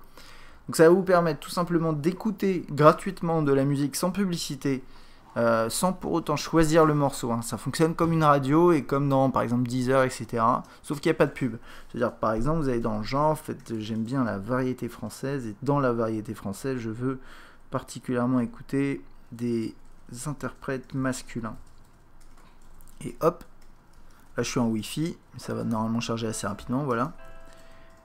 Et donc on écoute Patrick Fiori. Et là-dessus, en fait, donc là-dessus, ce morceau d'un, je l'ai pas téléchargé, il est en streaming. De deux, je l'ai pas payé, je peux l'écouter comme je veux. Sauf que je l'ai pas choisi. Ça, c'est un truc important parce que c'est un système de radio. Et tout ce que je peux faire, c'est faire suivant ou pause et bien sûr, acheter le morceau si j'ai envie. Hop. Donc voilà. Et ça, c'est bien, c'est super bien. Donc ça permet de découvrir des nouveaux artistes, etc. Autre chose, c'est que vous pouvez rendre disponible une playlist hors connexion, et l'épingler sur l'écran d'accueil. Ça vous enregistrez, il me semble, jusqu'à 14 heures de musique sur votre terminal, et quand la playlist se met à jour, ça va changer ça. Donc c'est une mise hors connexion qui est, je pense, glissante, si je ne me trompe pas. Mais c'est pas tout. Vous pouvez également créer vos propres mix. Et il me semble, voilà, et demander à ce qu'il soit mis hors connexion aussi. Donc vous n'êtes pas forcément bloqué avec ce que vous propose Nokia. Donc typiquement, je sais pas, je vais mettre, allez, les bébés brunes, hop. Tiens, Patrick Fiori. Et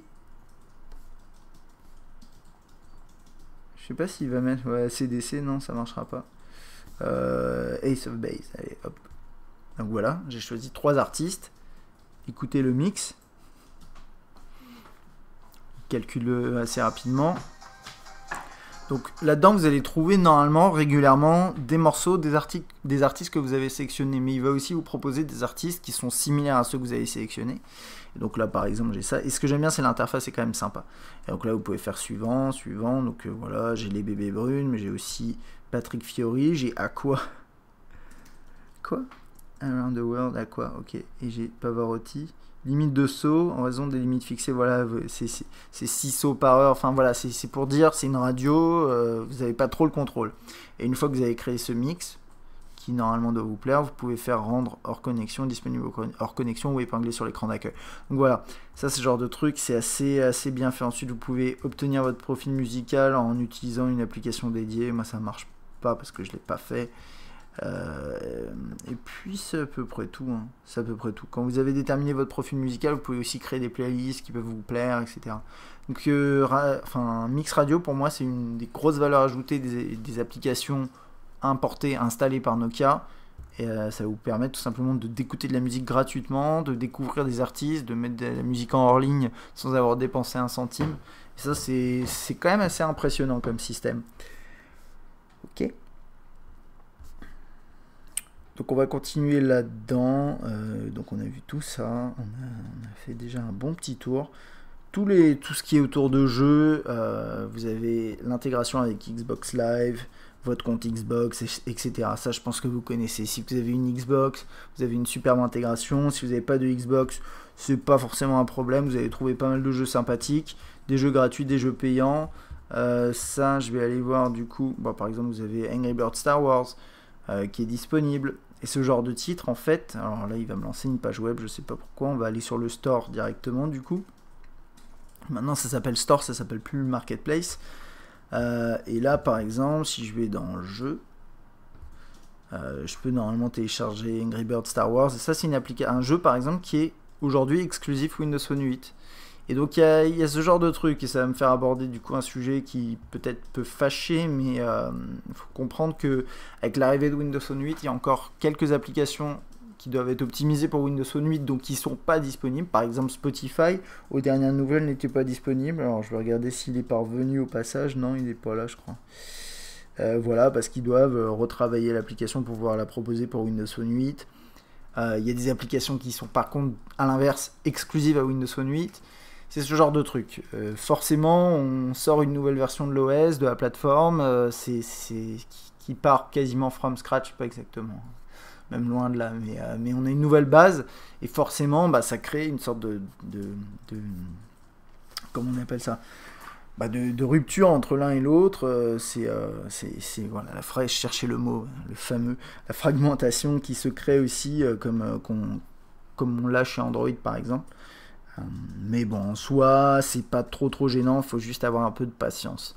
Là-dessus, comme j'ai une puce Orange, en fait, il va me mettre Orange Sélection. Je pense que SFR fait la même chose. Bon, ça c'est des sélections d'applications d'Orange. Vous avez une Nokia Collection qui est par contre plus intéressante, un espace plus intéressant avec les applications exclusives Nokia. Donc on a la Nokia Carte, Drive qui est Drive plus Beta, Nokia Musique, Nokia Lecture, etc. On va pas tout passer en revue, ça va être compliqué. Mais on va quand même passer par tout ce qui est géolocalisation, vous inquiétez pas, vous avez un accès aux applications, avec des tris ici, dont nos choix pour vous, ça c'est nouveau, et les collections également. Donc, par exemple là, voilà. Enfin, là, Microsoft a développé vraiment plein de nouvelles fonctionnalités pour vous permettre d'accéder rapidement aux applications qu'il y a sur le store. Ce qu'il faut savoir, c'est que Microsoft a pas mal travaillé. Du coup, aujourd'hui, ils ont estimé qu'il y avait, si je ne me trompe pas, 48 des 50 applications communes à iOS et Android qui sont dans le top normal, dans le top 50, quoi. Je sais pas exactement ce que ça veut dire parce que j'ai pas la liste des applications, mais en gros ça veut dire que les 50 applications les plus utilisées sur smartphone sont normalement disponibles aujourd'hui sous Windows Phone. Après, pour Windows Phone 8, il y a peut-être quelques exceptions comme Spotify, mais ça va falloir attendre un petit peu, mais vous les aurez. Donc aujourd'hui, on n'a plus trop ce problème de manque d'applications. Oui, il y en a moins. Oui, vous n'avez pas tous les derniers jeux. Et moi, je maintiens que si vous êtes un gamer sur mobile, il faut que vous preniez soit un téléphone Android, soit un téléphone sous iOS. Et je conseillerais même d'ailleurs plutôt Android avec les écrans plus grands, les grosses perfs. Pour Windows Phone, vous avez aussi beaucoup de jeux, mais ça reste plus limité encore. mais c'est bon, c'est mon avis là-dessus. Et puis après, pour les applications, vous faites votre tour là-dedans, vous avez pas mal de choses. Et elles sont toutes optimisées en fonction de l'affichage, métro, Modern UI, avec le défilement latéral, etc., etc. Ok, c'est bon, ça on a fait le tour. Alors, qu'est-ce qui nous manque? Meilleur app, ça c'est une application, il me semble, de Nokia qui va vous proposer d'autres contenus, hein, toujours dans cette logique de vous proposer des contenus, de vous aider à télécharger des applications. Là, on passe dans une section importante, on va repasser un tout petit peu après. On terminera d'ailleurs, à mon avis, par toute la partie Nokia. On est déjà à 1h30 de test, hein, désolé, c'est long. On a toute la partie Office qui est très très bien intégrée avec une synchronisation SkyDrive. Donc là, par exemple, vous allez pouvoir créer un document Word, un document Excel. Je suis un peu étonné de ne pas avoir PowerPoint, sachant que ici, j'ai quand même accès à PowerPoint avec la possibilité d'éditer le fichier.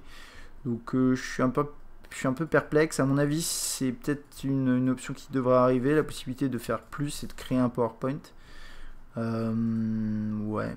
Parce que là, je sais pas, là c'est un ancien fichier. Voilà. Mais donc, par exemple, qu'est-ce que vous pouvez faire? C'est créer un document Word. Voilà, l'enregistrer. Toc. Il va me dire enregistrer sur SkyDrive. Et là, je peux dire oui. Et ensuite, après, vous y avez accès sur vos tablettes Windows 8, vos ordinateurs sous Windows, peu importe la version. Hein. Moi, là, sur mon ordinateur sous Windows 7, j'ai pu accéder à SkyDrive et aux applications. Je peux les modifier en ligne directement. Je peux enregistrer. Ensuite, je recharge le fichier. Il va me dire, ah, il y a une modification qui a été apportée. Je peux la voir. Ça, c'est pas mal fait. Si vous utilisez toute la suite Office, que vous tournez dans l'écosystème Windows et que vous utilisez souvent voilà, Word, Excel, etc., normalement, vous devriez être plutôt content de toutes ces nouvelles intégrations.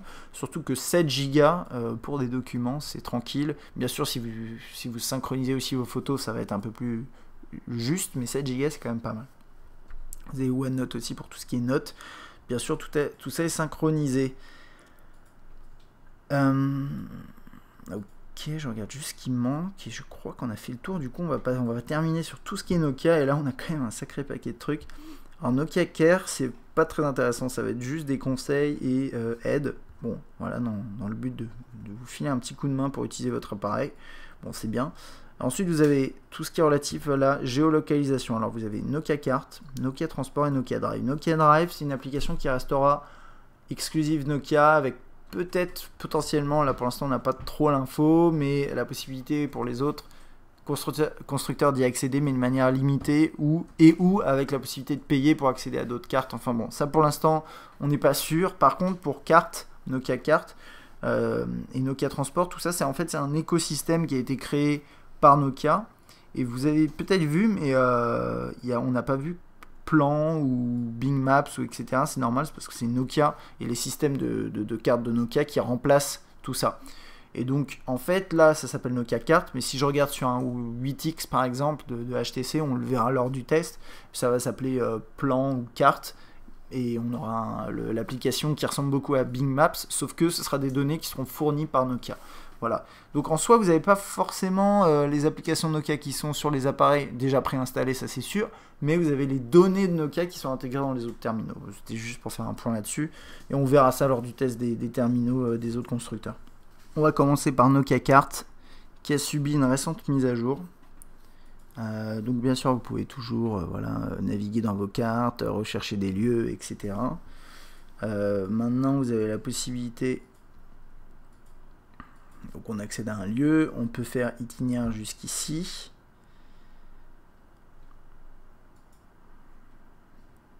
Donc là il recherche ma position, donc tout à l'heure il la connaissait, donc je ne sais pas pourquoi il l'a pu. Sinon on peut sélectionner un point de départ, voilà. Donc vous pouvez créer des itinéraires assez rapidement normalement, voilà. Donc là j'ai créé un itinéraire. Puis il y a un truc qu'on verra pas ici parce qu'il faut qu'il trouve ma position, mais quand je sélectionne voiture, vous avez la possibilité de créer un itinéraire dans Drive. Et ça, c'est un truc qui me manquait. Il n'y avait pas d'intégration avant. Ils attendaient Windows Phone 8 pour pouvoir le faire. Dans les premières versions de Windows Phone 8, c'était pas intégré. Dans ce qu'on a pu voir, en tout cas sur les protos. Et là, maintenant, ça y est. Par contre, sur les itinéraires ici, vous avez une intégration transparente de Nokia Transport. Donc là, pas réellement, mais vous avez quand même, vous voyez les informations ici sur les stations. Donc ça, c'est pas mal. Je sais plus si il intègre directement. Non, il intègre pas il intègre pas ça. Mais en tout cas, voilà, ça marche bien. Puis on regardera Nokia Transport juste après. Et bien sûr, vous avez les itinéraires à pied qui intègrent les données de Nokia, et donc à savoir les itinéraires piétons dans certaines villes, qui est capable d'utiliser des passages que vous pouvez utiliser juste à pied, par exemple. Donc ça va être des petits escaliers, des petits passages à droite à gauche. Et ça, c'est des trucs que Nokia connaît et va vous proposer quand vous faites ça, quoi. Alors là, il a trouvé ma position, tant mieux d'une certaine façon. Et normalement, quand je fais Drive ici, il me propose Nokia Drive. C'est ce que j'avais tout à l'heure. Mais je suis pas forcément encore au point avec cette histoire. Donc bon, bref. Ça, c'est en tout cas quelque chose qui est intégré. C'est juste qu'on le voit pas là. Je sais plus exactement comment faire pour le sortir, mais c'est pas grave. Vous pouvez aussi rechercher les lieux populaires, ce genre de trucs. Enfin bon. Et vous avez différents calques avec satellite, carte, transport en commun et trafic.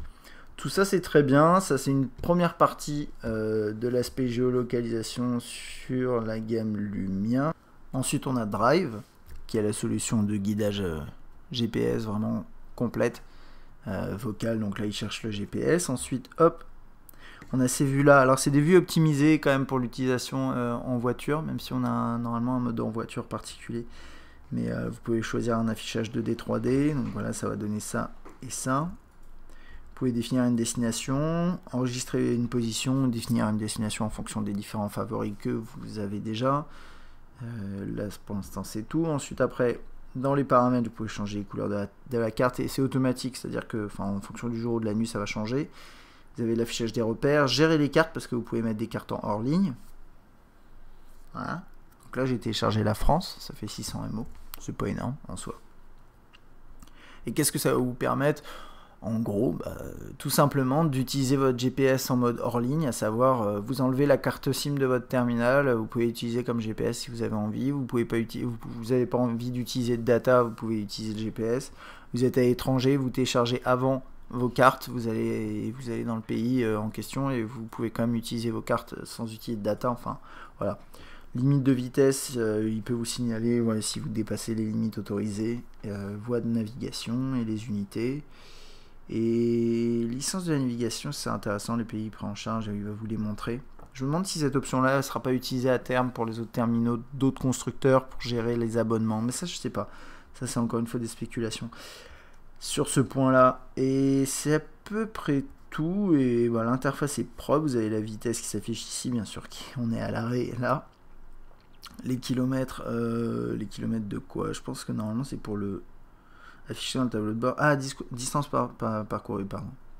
Et on va réinitialiser. Il pense qu'on fait quelques mètres. Ça, c'est avec les petits bugs de localisation. Et puis, c'est à peu près tout. Hein. C'est une solution qui marche très très bien, qui est maintenant intégrée en plus avec Nokia Cart quand vous faites des itinéraires. Et je sais pas, ce qui est génial aussi, c'est qu'elle est gratuite et illimitée dans le monde entier. C'est-à-dire que vous pouvez télécharger les cartes du monde entier. Bon, en tout cas, les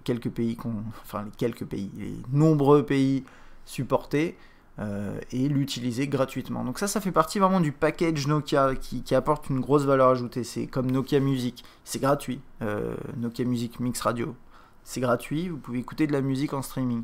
Ça, pareil, c'est gratuit et vous pouvez naviguer en GPS gratuitement comme si c'était un vrai GPS entre guillemets. Et donc ça, c'est vraiment des belles solutions.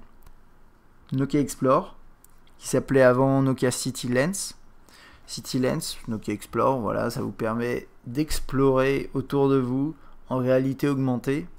Par exemple, je suis à un restaurant. Alors, vous n'allez pas trop voir là, parce qu'en fait, si vous allez peut-être le voir, voilà, je peux voir les restaurants qui sont autour de moi. Et si je passe en ce mode-là, voilà, j'ai la liste des restos de cette façon-là. Il y a un truc par contre que j'ai pas forcément suivi, mais normalement avec CityLens, quand vous passez dans ce mode là, vous avez une carte qui s'affiche. Et là, il n'y a pas de carte qui s'affiche. Donc je ne sais pas si c'est normal ou pas, mais en tout cas voilà, vous avez ce système là qui permet très facilement, de manière assez intuitive, de rechercher différents lieux. On a les transports, loisirs, à proximité, ça c'est hôtel, voilà. Donc ça c'est plutôt sympa.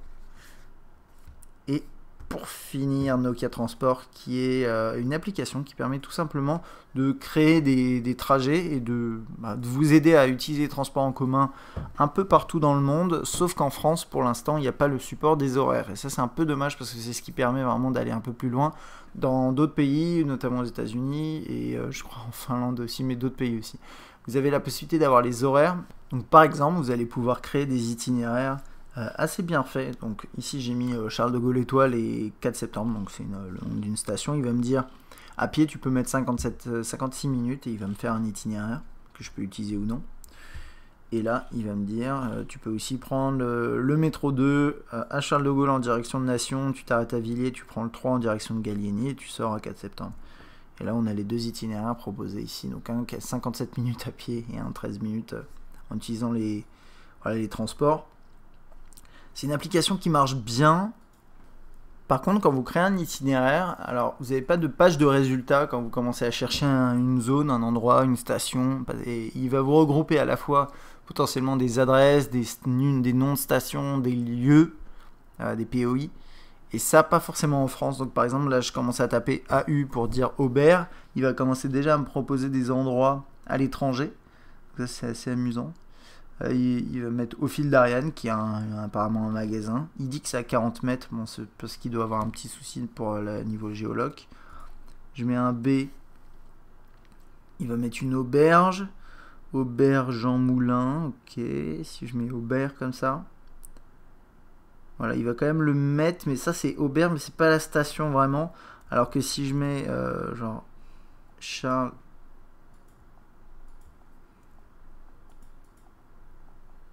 de Gaulle Étoile, je crois qu'il quand même il m'affiche la station. Enfin, en tout cas, par exemple, si vous mettez aéroport Charles de Gaulle, on va dire, allez, ça c'est l'aéroport. Mais si je mets par exemple le nom d'une station de métro qui est c'est un nom très particulier, il va le reconnaître et il va me le mettre en station.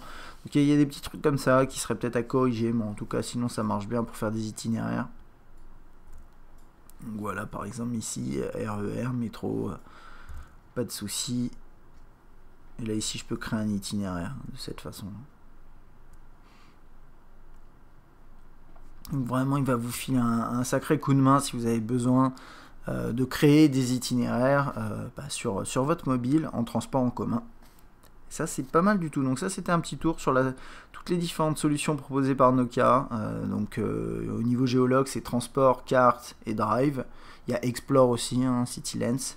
Et puis après, à côté, il y a toutes les applications exclusives, comme Nokia Music, etc., qui rajoutent vraiment une grosse valeur ajoutée. Et je pense qu'on a fait à peu près le tour.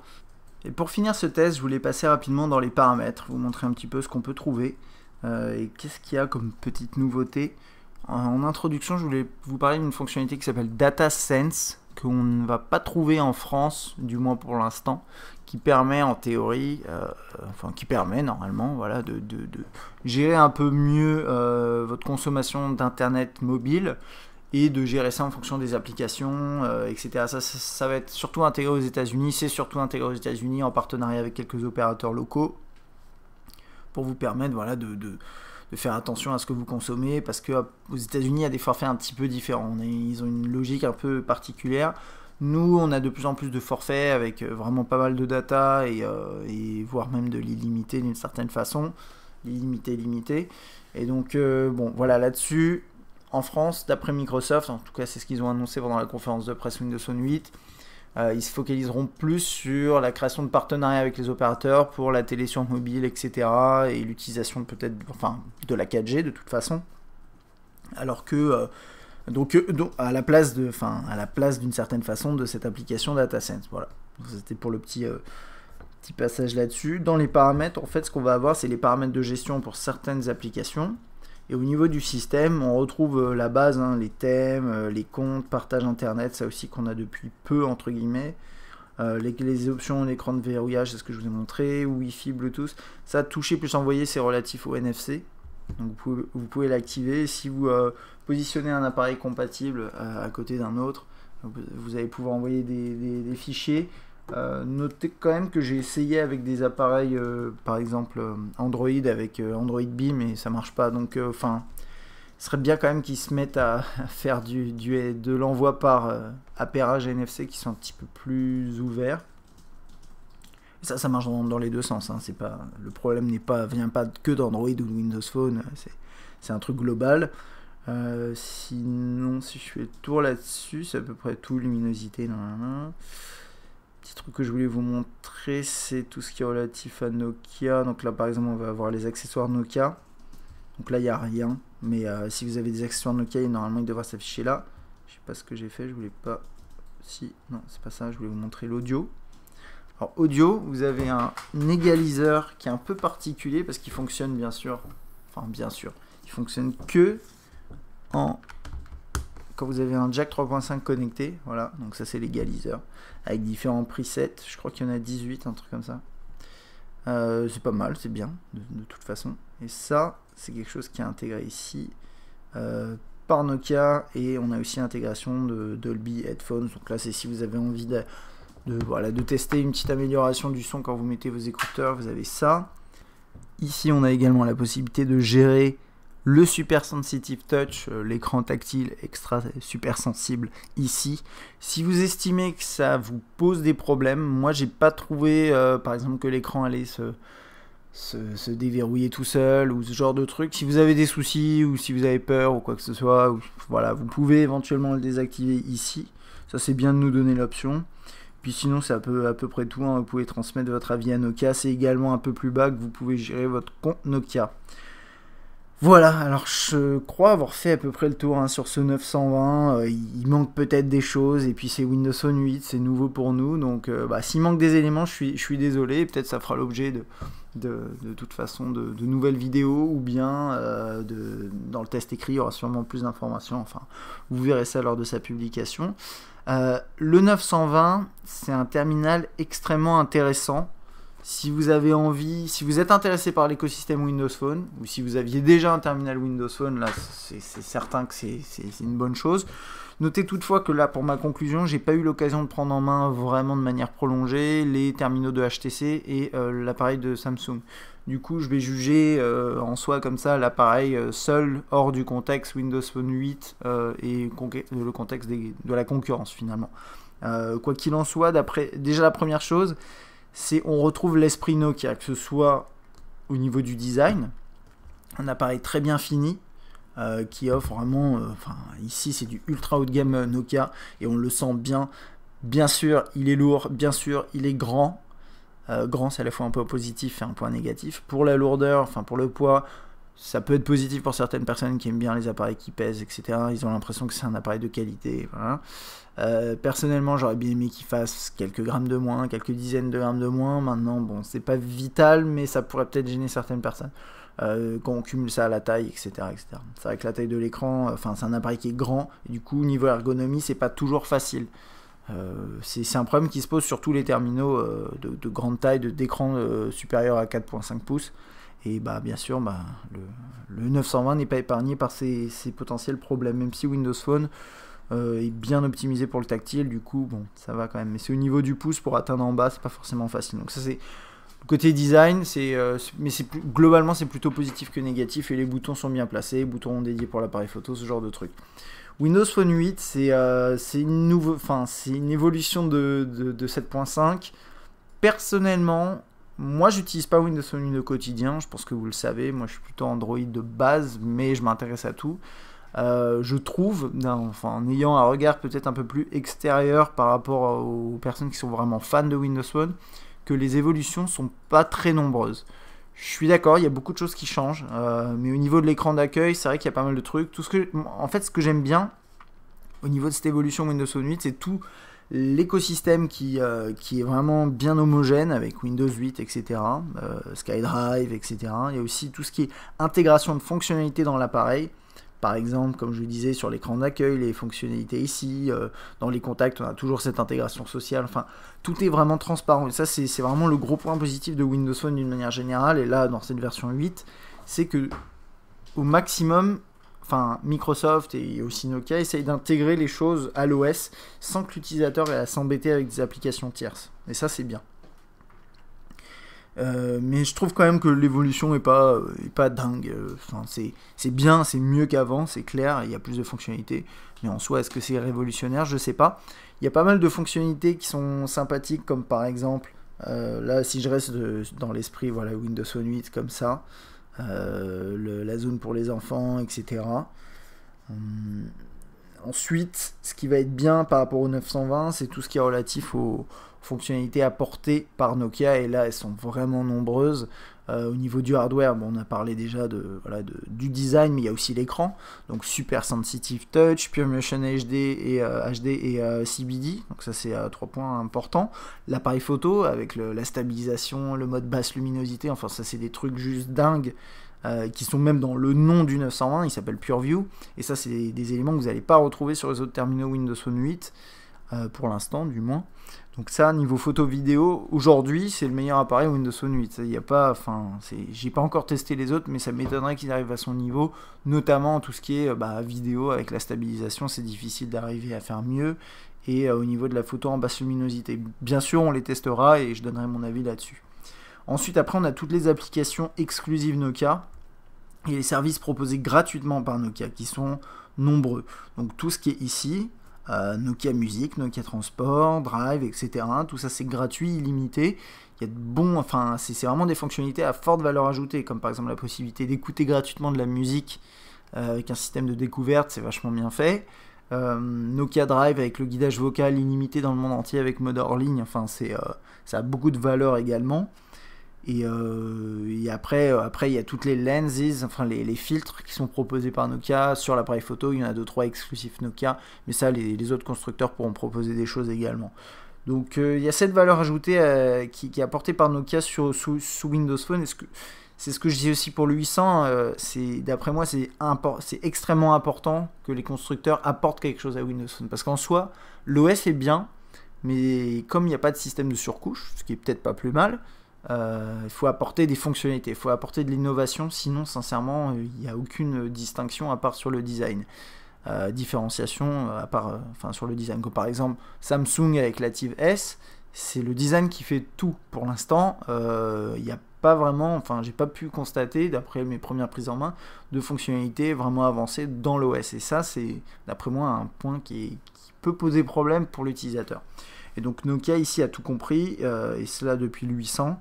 Ils sont investis à fond dans Windows Phone, et on le voit bien, là, toutes les applications qu'il y a ici, c'est très très performant, et ça apporte un réel plus. Et puis après, pour continuer sur Windows Phone 8, vous avez SkyDrive, Office, l'intégration, quoi d'autre, hein, je crois qu'on a fait à peu près le tour. Il y a beaucoup de choses qui sont intégrées, c'est une meilleure version que la version précédente, ça c'est certain. Les salons, tous ces trucs-là, le nouvel écran d'accueil qui est vraiment personnalisable à souhait. Et puis, ce qui est important de comprendre, c'est que là, on n'est que dans les débuts de Windows Phone 8. Petit à petit, on va avoir de plus en plus d'applications qui vont s'installer sur l'écran d'accueil avec des grandes tuiles. On aura l'écran de verrouillage qui va commencer à s'enrichir, ce genre de choses. Donc, je pense que, sans trop m'avancer, je pense que pour l'instant le 920 c'est le meilleur terminal sous Windows Phone 8, si je juge sur le papier et par rapport aux fonctionnalités qui sont apportées. Et ne serait-ce en termes d'innovation photo, je trouve que là-dessus Nokia se moque pas de ses utilisateurs. Certes c'est un appareil qui n'est pas donné, 650 € nu, c'est même très cher. Mais derrière il y a des choses quoi. C'est pas du vide, hein. Vous allumez votre appareil, vous faites peut-être toutes les mises à jour qui traînent et vous avez de nombreuses fonctionnalités et que les autres n'ont pas forcément, et ça c'est vraiment un gros plus. Donc voilà, moi je dirais le 920 c'est d'après moi, si aujourd'hui je devais acheter un appareil sous Windows Phone 8, ce serait celui-là, et voilà. Et après, bien sûr, il y a toute la partie photo. Il y a peu de points négatifs, mais il y en a quand même. Il y a le poids, il y a le fait que Windows Phone 8, il n'y a pas forcément encore toutes les applications qu'on voudrait, mais bon, c'est applicable de moins en moins. Au niveau de la photo, le mode basse luminosité, à la fois c'est un gros point positif, mais moi je trouve que quand même, il y a un manque de réalisme, et ça pourrait poser problème à certaines personnes. Et puis l'appellation PureView, alors que c'est vrai qu'on s'attendait à quelque chose peut-être un peu plus poussé au niveau de la photo vidéo, mais on a quand même la stabilisation et le mode basse luminosité. C'est quand même ça peut être très très pratique, pour beaucoup de monde, mais ça cible des gens, des personnes, des utilisateurs différents que pour le 808, ça c'est sûr. Voilà, donc ça c'était pour mon très long, peut-être trop long même test du Lumia 920 PureView. Si vous avez des questions, n'hésitez pas à laisser un commentaire sur cet appareil. Bien sûr, il y aura le test complet qui sera publié sur Test Mobile avec les échantillons et je vous invite à les regarder parce que sur cet appareil c'est important de voir vraiment comment il se comporte en photo et en vidéo. Bon, à bientôt!